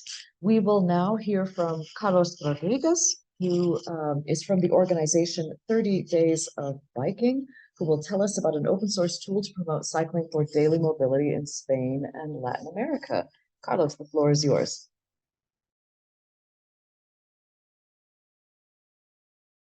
Hello, everyone. I'm so happy and so proud of being here with you all to present 30 Días en Bici, 30 Days of Biking. Thanks a lot to ECF for the invitation. 30 Días en Bici is 3 things at the same time: a campaign, a tool, and a community. Remember, and a campaign, a tool, and a community. First of all, 30 Días en Bici is an annual campaign to promote the daily use of the bicycle in the cities for personal mobility. And it works this way. After hitting up the campaign in February, in March, we encourage people to sign a public commitment to ride a bike for 30 days in a row in April. Then April arrives, and these people who have made the pledge start biking each and every day and sharing their positive experiences on social media using the hashtags 30 Días en Bici or 30DEB. This is how the campaign works, based on the pledge, a simple and effective idea to hack the process of modal change, creating the habit of using the bicycle directly in people. Therefore, as 30 Días en Bici aims at a direct behavior change, the campaign is twice as effective as other campaigns designed merely to change attitudes or perceptions. Next slide, please. For this reason, 30 Días en Bici is also an open source tool to invoke an individual modal shift towards cycling. It is a tool to ease the process from desire to bicycle adoption. Our mobility behaviors are deeply influenced by habits, culture, and automatisms. When changing to a new mode of transport, individuals undergo a process of information gathering and change of perceptions before stepping ahead to a bicycle trial. The 30 Días en Bici model hacks this random process by introducing the mechanism of the pledge, pushing people into the bicycle trial for 30 days, while they are repeating the behavior one day after another. At the same time, they are comparing with other modes of transport, receiving focused positive information from the rest of the community, and modifying their perceptions in a positive way, free of aversive messages. These people, during the 30 days, while acquiring the habit by repetition, situate their activity in what Mihaly Csikszentmihalyi called the flow zone, which is a path which the challenges that these people face are personally and almost perfectly aligned to their abilities. Next slide, please. And that's how we come to talk about the third thing, which is 30 Días en Bici, one who is pretty essential. 30 Días en Bici is a liveful community of happy cyclists, as we call ourselves. One of its main strengths is that it's 100% replicable. The campaign allows an adaptive and scalable design to fit any type of city or any type of local promoter needs to increase local cycling modal share. In this sense, the local communities are the true foundation of 30 Días en Bici's international success. Our local heroes and heroines make the campaign take ground and reach social groups in or specific communities. In 2023, pledges have been made from more than 400 cities in the world, but 112 cities are members of our international network of Cities for Bikes, where local promoters collaborate and receive direct support from the headquarters in Gijón, Spain. Thank you very much. Thank you so much for that, Carlos. That was really great. Just to come back to our very first presentation, just wanted to mention as well that our Walk 21 friends will also make sure that capacity building training happens in connection with their upcoming Walk 21 conference in Kigali a bit later this autumn. Now we're going to go to the US, and I would invite Dr. John McBurney to turn his camera on, because he's going to tell us about Bike Walk Greenville and how they're advocating for safe biking and walking using the big data analytics platform Streetlight Data Insights. John, the floor is yours.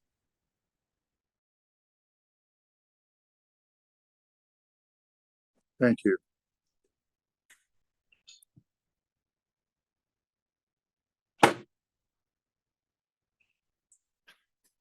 Sorry for the delay. Bike Walk Greenville is a small grassroots active transportation advocacy nonprofit in Greenville, South Carolina, USA. Effective advocacy is data-driven, and our advocacy dramatically benefits from developing our own independent data analyses. We use Streetlight Data Insight to supercharge our advocacy work.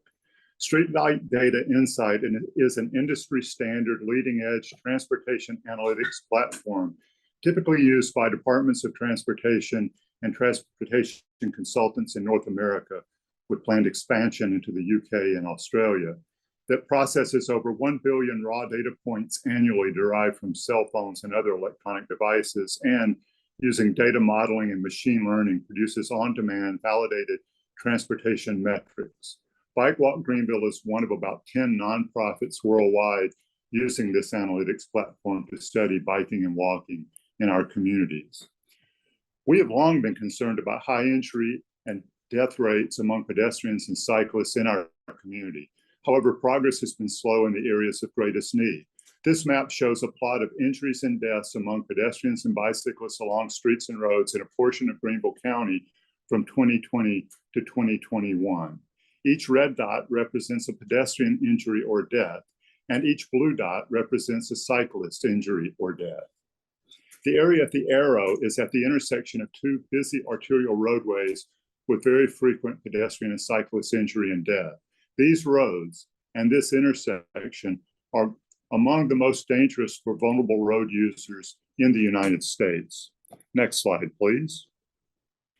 The study area is southeast to the intersection referenced in the slide 1 and measures 6 square miles and has a population of 20,000. We've been able to go beyond simple traffic counts by examining the role biking and walking play in this neighborhood, and that has led to breakthroughs in what had seemed to be previously intractable problems.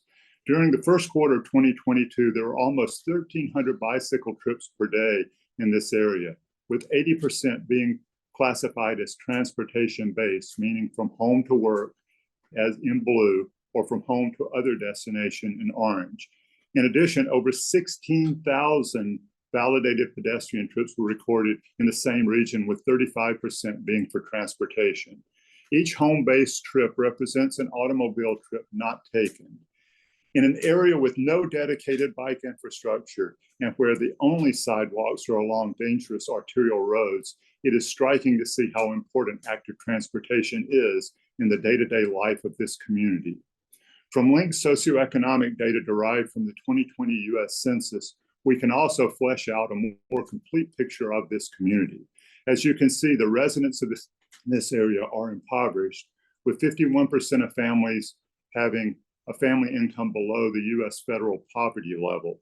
44% are unemployed. Very high rates of hypertension, cardiovascular diseases, obesity, diabetes, and psychiatric disease are prevalent in this area. 23% are African American, 32% Hispanic or Latino, and 15% report limited English proficiency.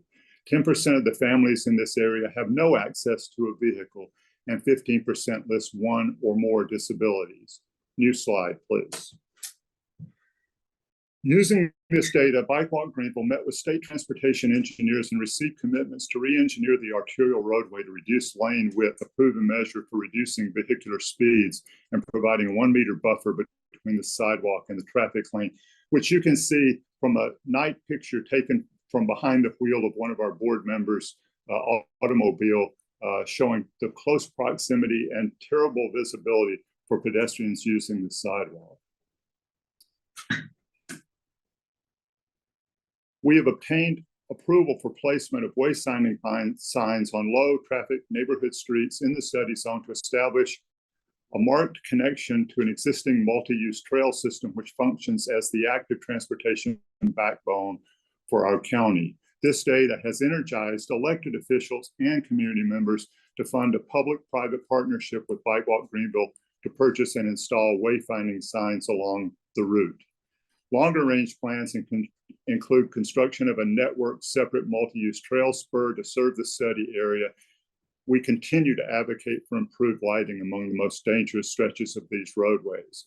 We believe that benefits of this advocacy include economic empowerment, improved public health, and transportation connectivity, providing transportation alternatives which do not increase emission of greenhouse gases.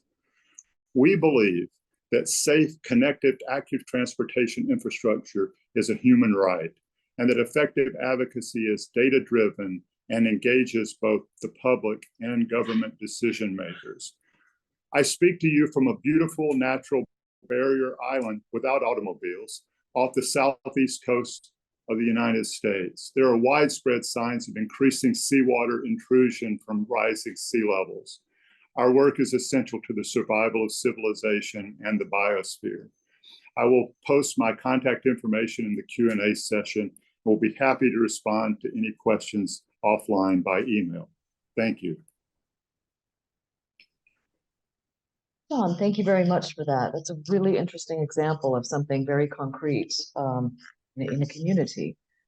We now want to turn to Mariam Dreyer, who is with JoyRiders Britain, who will tell us about the RIDE project, which helps disadvantaged communities to get into cycling. And I love the name of your NGO, by the way. And Mariam, the floor is yours. Hello. Can I get the first slide, please? Thank you.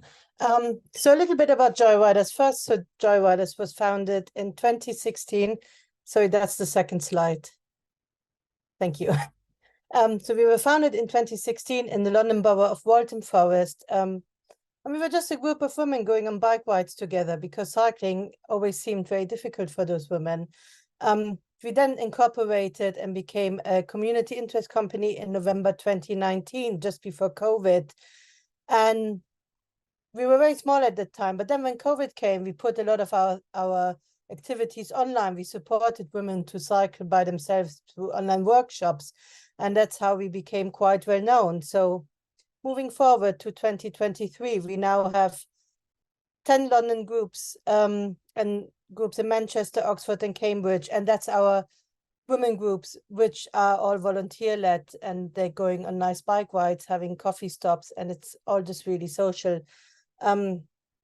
We became a bikeability provider last year, which means we can do official cycle training. And we're working now with marginalized communities in London and Oxford on the RIDE project, which really was invented to help those communities to start cycling as well. Can I have the next slide, please? Many of those communities don't think that cycling is something for them. They're often ethnic minorities, deprived communities, marginalized communities. And cycling in London has, until very recently, been seen as often something very white, middle class. So we're bringing it to the communities who think it's not something they can do, where it's maybe not part of their culture, or especially in cases of women and girls, it's something as seen which they just don't do. So RIDE is really promoting a long-term behavior change.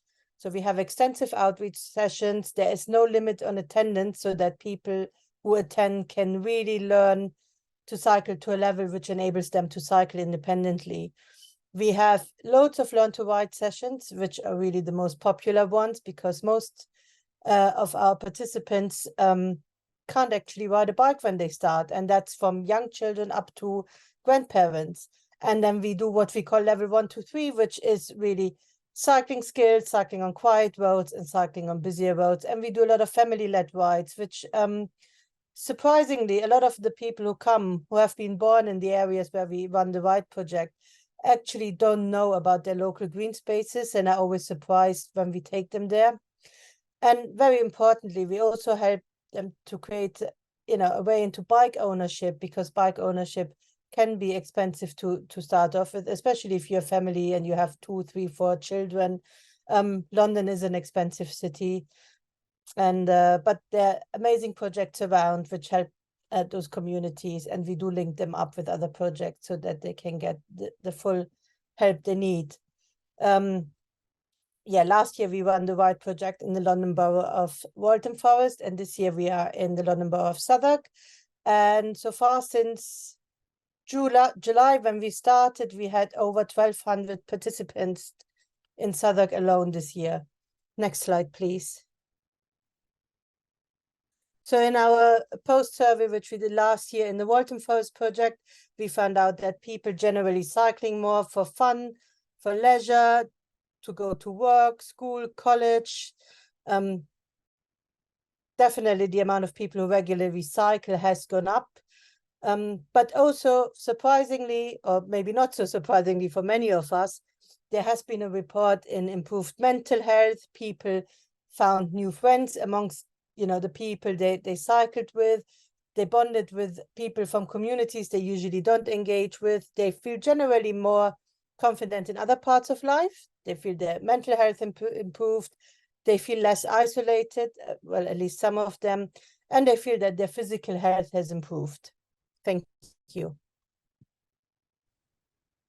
Mariam, thank you so much for that. That's a great initiative and shows how we can bring cycling to a lot more people in our communities. I'd now like to give the floor to Anila McKenna from Union Cycliste Internationale, who will tell us about how UCI uses their Cycling World Championships event to bring cycling to new audiences and the sustainability in the process. So, Anila, the floor is yours. Thank you. Next slide, please. I would like to share with you the story of the UCI 2023 Cycling World Championships. This was the first time in history that all cycling disciplines, 13 disciplines specifically, were brought together in one major mega event. And this happened in Scotland not that long ago, so we're still in the kind of evaluation side of things. But this event took place in Scotland, and it took place across different parts of Scotland, both rural and urban areas, creating so many opportunities for people to spectate and watch cycling, with over 1 million spectators that we had in Scotland, and with over 4,000 volunteers from a wide range of backgrounds that participated in the event. So it was a major event for Scotland. It was challenging, but we were very proud of how it went and how well it was received across the nation, but also at a global level as well. But this was more than a championship. This was about championing the power of the bike, and that's what our motto was. And it was used, and we are using it as a catalyst for change, to reach out to new communities and encourage new communities to cycle, particularly groups from marginalised communities, to inspire them through the event, to expose them to cycling and to see the benefits to health, well-being and active travel. New slide, please. We used a policy approach to determine the legacy and align it to the UN sustainability goals, to think about the change that we wanted to see within our communities. And we did this through our intention, but also through action.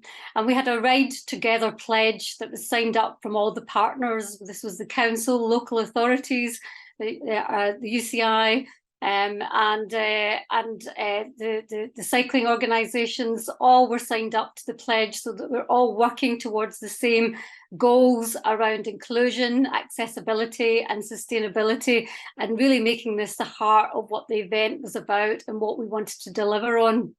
I'd like to focus in on increasing participation and also thinking about how we were encouraging cycling as a form of recreation and for active travel. And in that slide there, you can see the 8 million of money invested by the government with this event coming to Scotland was spent on the facilities like pump tracks and other facilities to increase people's opportunity for cycling, and also 1.3 million for engaging with new audiences. And what was interesting about the Cycling Communities Fund is that the funding criteria was set around inclusivity. So it meant that event organisers and those that were receiving the funding were required to reach out to new audiences. And it was wonderful to see such a diverse group of people being out on bikes as a result of that. So 42 events took place to celebrate that power of the bike, and it was wonderful to see. New slide, please. I think what's helped all of this has been taking an approach that is thinking about inclusion by design. So that's thinking about inclusion and sustainability and accessibility right at the outset of the championships, and also having a framework in place that allowed us to embed this into the event and committing ourselves to challenge ourselves, but also to challenge bias and where we could make a difference. So we undertook an equality impact assessment to determine where we could focus our priorities, what were the priorities for the government, and where were our biggest barriers to cycling. This is why we made a commitment as part of the championships to target women and girls and other represented groups. And we audited all the venues, both in terms of sustainability and inclusion, where we were able to engage with local communities to help us with our decisions. And so we heard from people from lived experiences to be very much part of the process. This led to bike parking at all venues, a range of transport options, period products at all venues to address period poverty, sensory packs for those with autism, and giving people that opportunity to see that actually the event was for them and to be inspired and to be exposed to cycling and seeing that perhaps this is something for me. So we did use the event as a platform for change with integrated para for the first time, with para athletes along with athletes. We had the women's finale as the grand final event, the women's road race. And by doing this, we challenged stereotypes in cycling. We normalized that difference, and we showed those role models that represent all members of society, which we hope will inspire a new generation of cyclists for the future, seeing more girls on bikes, seeing the disabled community inspired through adaptive bike riding. It was really for us to reach out to those new audiences, which we did. My final point today is that flagship events, major events, cycling events can be a catalyst for change and can really make an impact on the ground with our communities through action. So I hope we've left a precedent. We are working through the evaluation in terms of the short-term impacts through looking at our outcomes and outputs, and the feedback has been positive so far. But we want to set that precedent for the future, to use this as a template with a new set of advocates for change and environmentalists that will use these new skills, knowledge and practice that they can apply to events for the future. Thank you, Anila. Thank you very much. That's also a very interesting way, using a very large event to bring cycling to new people, thought out over a very long period of time and executed very well. So thank you. I'd like to now go again to the other side of the world. And now I would invite Letizia Savino from the Walkability Institute to tell us about an initiative to map and recognize the best walkability projects realized by public agencies in Brazilian cities. Over to you. Thank you, Jill. Thank you, everyone. I'm very glad and inspired to be here today, exchanging knowledge and experiences. Can we start with the first slide? So I'm from a nonprofit that we are based in Brazil since 2012. So we are 11 years already working with promoting walkable cities in our region. And today I'm here to talk about the national prize we started doing 2 years ago in 2021, which the main objective is to recognize projects and initiatives for walkability, but realized by the local authorities, because we noticed that the people who were doing this kind of projects, even in the government, were not valorized, don't feel recognized, and even we didn't know what was going on cities, and they didn't have any space to exchange these experiences and inspire other cities. So we started with this prize to give more visibility, to inspire other cities, and mainly to share like knowledge and experiences to make more cities to see how easy it could be to have projects on walkability. So to do this prize, we have 3 categories: to small cities, medium cities, and big cities, because we are like a very big country with different contexts. So we thought it's going to be interesting to have these 3 types of cities based on the population, to make all cities to see how possible they could transform in walkable environment with different contexts and also investments. So next slide. In these 2 years experience, 2021 and 2023, this year, we could notice more 60 projects all around the country. So in the first edition, we have 16 cities that subscribed their projects for the prize, and the second, 17 cities. And now from all regions in the country. In the first edition, we had all regions, but the north not, but is a Amazon area, what has been discussing for a long time, how can we change the Amazon area cities into more walkable space? And now with all those projects, we are creating a network with all those cities. So we have the 60 projects that are now connected to exchange the experiences. And also all the projects are in a public map that anyone can access and know about the projects and the process to make it happen. So next slide, please. And finally here, just to show some examples, what were the winners in the last 2 editions. So we have projects from policy making, like the biggest cities in the first year, what is a municipal plan of walkability in Fortaleza in the northwest part of Brazil. But also some projects are simple as open street project on weekends based on children to play during the weekends. So the idea also with this plan is to show the different range of projects that can be done to promote walkability, and that the city has to have plenty of different projects happening in their cities to finally become a walkable city. So we give this prize for the project, not for the city, because we understand that the city to be walkable is a much more complex than the projects can solve. But they are very good examples. And now we kind of know a little bit more how are the situation in Brazil to have a better advocacy and technical plans to help the cities to develop walkable projects. Thank you very much.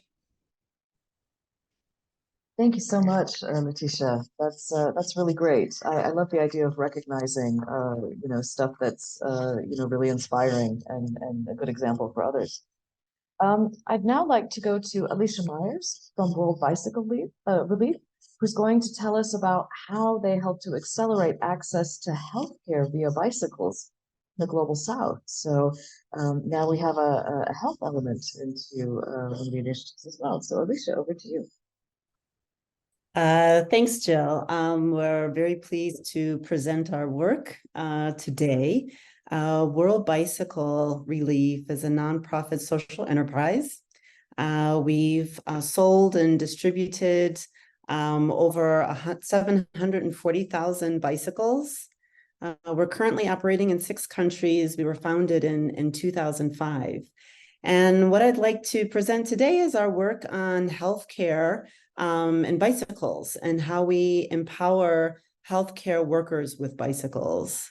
And if I may provide some context, the context in which we work in many of our countries is globally, we know about 1 billion people live in rural areas isolated by distance and terrain, living in a state of what we call mobility poverty. And in Africa alone, 70% of the rural population lack access to all-season roads and transport services, and they primarily rely on walking. And this reliance on walking can have significant implications for health-seeking behavior and health outcomes. And for example, in 50 to 60% of people in developing economies live more than 8 kilometers from a healthcare facility. And so what this results in are issues such as rural children are half as likely to be immunized. In some cases, rural African women are walking an average of 108 minutes while in labor to access the nearest skilled birth attendant.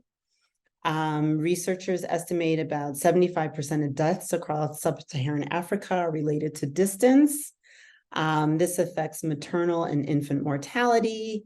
And overall, we know that lack of sustainable mobility translates into significant health issues, primarily affecting women and children. Next slide, please. So if we think about this issue, it works in both ways. So we have people who need healthcare that can't reach health facilities on time, if at all, and then healthcare workers who want to do outreach work have limited ability to reach patients. And this lack of transportation impacts not only the reach, but the time that they can spend with patients, and also impacts retention in the program. People are busy, they have many things to do, and when they spend a lot of time walking or they can't reach people to do the work they need to, this can demotivate them. So what we know from our programs is health workers with bicycles make a difference between life and death in rural areas. Health workers with bicycles reduce waste in time and carrying capacity. They have increased reach to distant clients and clients visited. This enables them to increase the consistency of visits and continuity of care in their target communities. They also use the bicycles to support their families and reduce their overall transportation expenses. And they increase community access to health facilities. So our data shows that 88% healthcare workers reach 88% more patients when they use a bicycle to see patients. And there's a 95% retention rate after 2 years when they're incentivized with the bicycles. And if I may present just two small case studies, one that leverages data and one is more program oriented. In Malawi, Lancet issued a study results in 2020 using geospatial modeling that showed that people need to travel very long distances to reach healthcare facilities, and the lack of transportation is a major barrier to accessing HIV treatment. And this geographic inaccessibility to healthcare facilities is impeding the global goal to achieve 90% coverage of care and achieving HIV elimination in sub-Saharan Africa. And they found in their studies that bicycles can reduce travel time and increase access to healthcare. And bicycles would be a cost-effective HIV intervention in Malawi that would increase life expectancy for thousands of people living with HIV. So we can see right there where bicycles make a difference. If we move to Zambia, an organization named TransAid has provided bicycle ambulance schemes to help pregnant women reach hospitals and deliver safely. Without these bicycle ambulances, women are walking up to 15 kilometers. And this is a huge obstacle for them reaching facilities on time and getting the care that they need. So the scheme they started is helping pregnant women reach care better, and it's also helping the skilled birth attendants work with pregnant women. And in fact, the rates of women seeing skilled birth attendants changed from 46 to 78% with the aid of the bicycles as well as the ambulances. So this is quite a dramatic shift. And we can see how these non-motorized ambulance schemes have provided an economically sustainable solution to Zambia's health issues. Next slide, please. So what is the case? I mean, our case is that, bicycles are a sustainable solution to mobility poverty. They are a pro-poor tool to increase health access and equity. A high-quality, fit-for-purpose bicycle can improve rural access to prevention and care and sustainably improve health system delivery. Increasing the availability of bicycles in rural areas can increase a sub-Saharan African country's ability to improve treatment coverage and eliminate their HIV epidemic. National healthcare policies and strategies should integrate rural mobility into policies and investments. And it's also a solution for climate and healthcare resistance.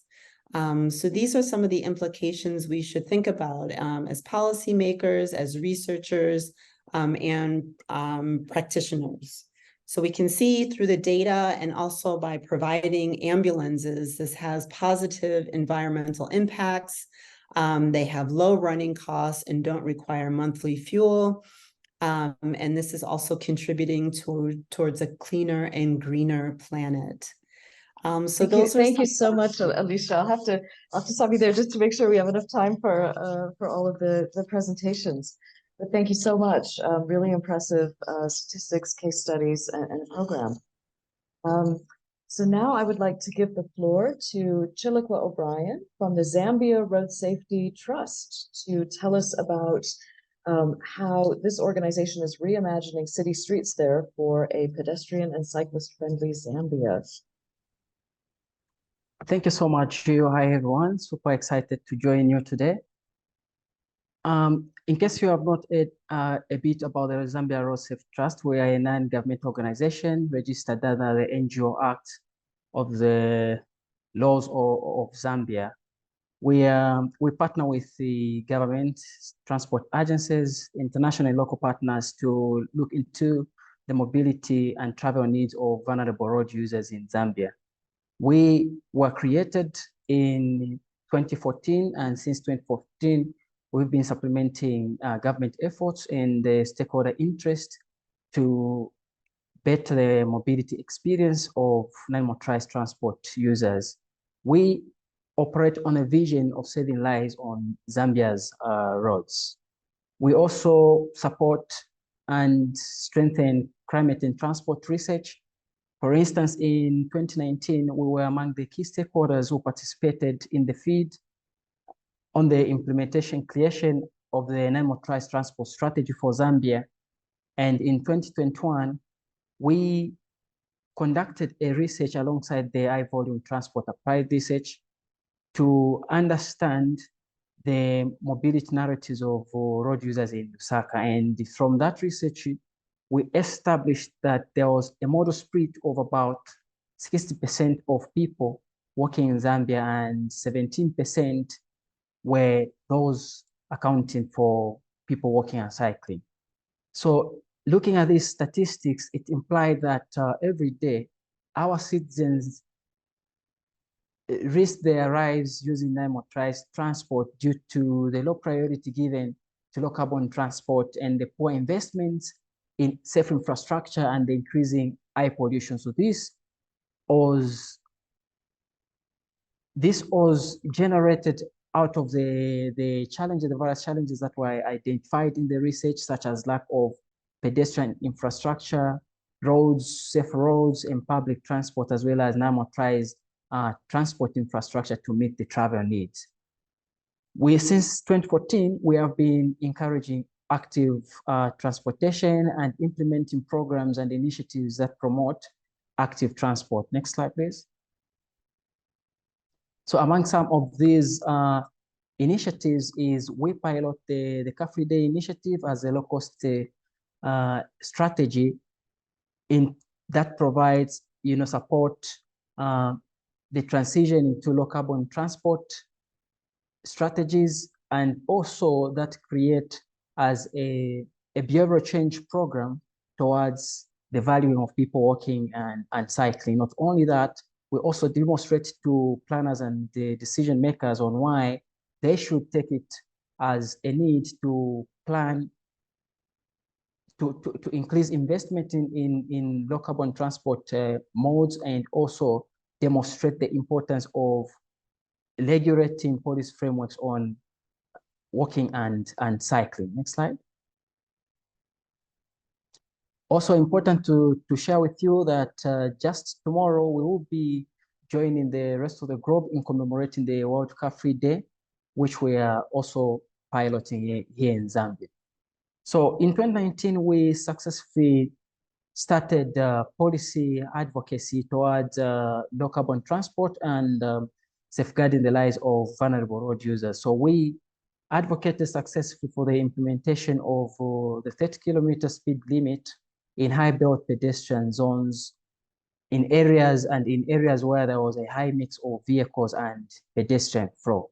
Not only that, we go on the ground to implement low cost effective initiatives that aim to better the experience of road users through the implementation of cost effective basic infrastructure improvements, such as the one that we are rolling out under the Safer Journeys for School Children project, where we have seen over 38 schools around the country being enhanced to safeguard the mobility of vulnerable road users, such as the kids. So this and many others are some of the low cost effective actions that we're piloting here in Zambia to better the mobility experience of road users. Thank you. Well, thank you very much for that. I hope that everybody who is celebrating Car Free Day tomorrow has a great time and is able to show people new perspectives. And with that, for our closing words, I'd like to turn over to our moderator, Sheila Watson, the Deputy Director of FIA Foundation. Thanks so much, Jill, and a massive thank you to all of our presenters. There is so much one could say, and I don't want to say too much. I think the sessions we had earlier were so ably summed up by Marusha that I won't revisit that. But I have to say, from what we've just heard, I'm struck by several really key and interesting ways in which all of these initiatives are drawing on and operating within conversations and kind of important issues. So for me, this sort of national level work of the Dutch Cycling Embassy and the national level of support through the city level focus of the Walkability Institute, the very local level work of the Greenville Bike Walk, you're seeing work at every level. I think inclusivity and equity are so evident in the work of the UCI initiative, and of course World Bike Relief, which also links so very much into health, service delivery, saving lives, as indeed we've just heard from the Zambia Road Safety Trust is a key focus for them. And then, you know, just the kind of wonderful joy and pleasure that is so very much at the heart of the 30 days work and JoyRiders, as you said, so very aptly named. So there's just so much there that I really hope, I don't know if Asif is still with us, but and I really hope we'll be able to write some of this up and share it. There are so many interesting ways in which these issues, which are at the heart of PATH's work, are already being pursued and developed and championed. And also just some really clever ideas, you know, the use of prizes and competition in promoting cycling and sport, which I think is wonderful. Again, prizes in cities, competitions between cities. That's such a great theme. I love the use of data, big data. That's such an important avenue that I think those of us who are campaigning for change really need to get our heads around, and Greenville are clearly working well on that. And then capacity building, as I mentioned, in the Dutch Cycling Embassy. So lots of different elements to what we heard. People should know there were many people who wanted to share who couldn't today. We didn't have time. So hopefully next time, when I really do hope we meet face to face, we'll have the opportunity to hear just so much more, and also just to make those links and those connections between initiatives which have such common themes, some of which I've mentioned. It'd be nice to have more walking initiatives too. That would be great. We love all the cycling ones, but more walking ones, please, next time. But then, yeah, really just to say thank you so much to everybody who contributed to being part of this symposium. Very much to all of those people who've given up a couple of hours of their time to hear all of this. Watch this space for lots of exciting PATH activity coming up soon. And yes, thank you again for giving of your time. I don't know if Jim or Jill want to add anything else, because they're very much the engine room of PATH at Walk 21 and ECF. But from me, it's, as I say, a massive thank you. Mia, thank you to Sheila for helping to make all of this possible. And FIA Foundation, yeah, it's been a really great couple of years so far. Yeah, it's a great partnership. This we enjoy it on a daily basis, I think, and I think that's what's so good about PATH. It is about this working together. And as the Secretary of State said in the opening remarks, that we're on the same path. We very much are. And what we heard this earlier was about how we were hoping policy could be delivered into action. And then this afternoon, what we've just heard is about action, which we hope could actually develop so much more policy. And I think that's where we meet. And what we heard from Asif about COP28 was he's providing the stage for solutions. I think we've just filled a wonderful couple of hours full of solutions. And I'm really looking forward to getting that written up, as you say, and making sure that we're actors on that stage and explaining just exactly what to do. Thank you again, Sheila, for looking after us so well, and to everyone for speaking.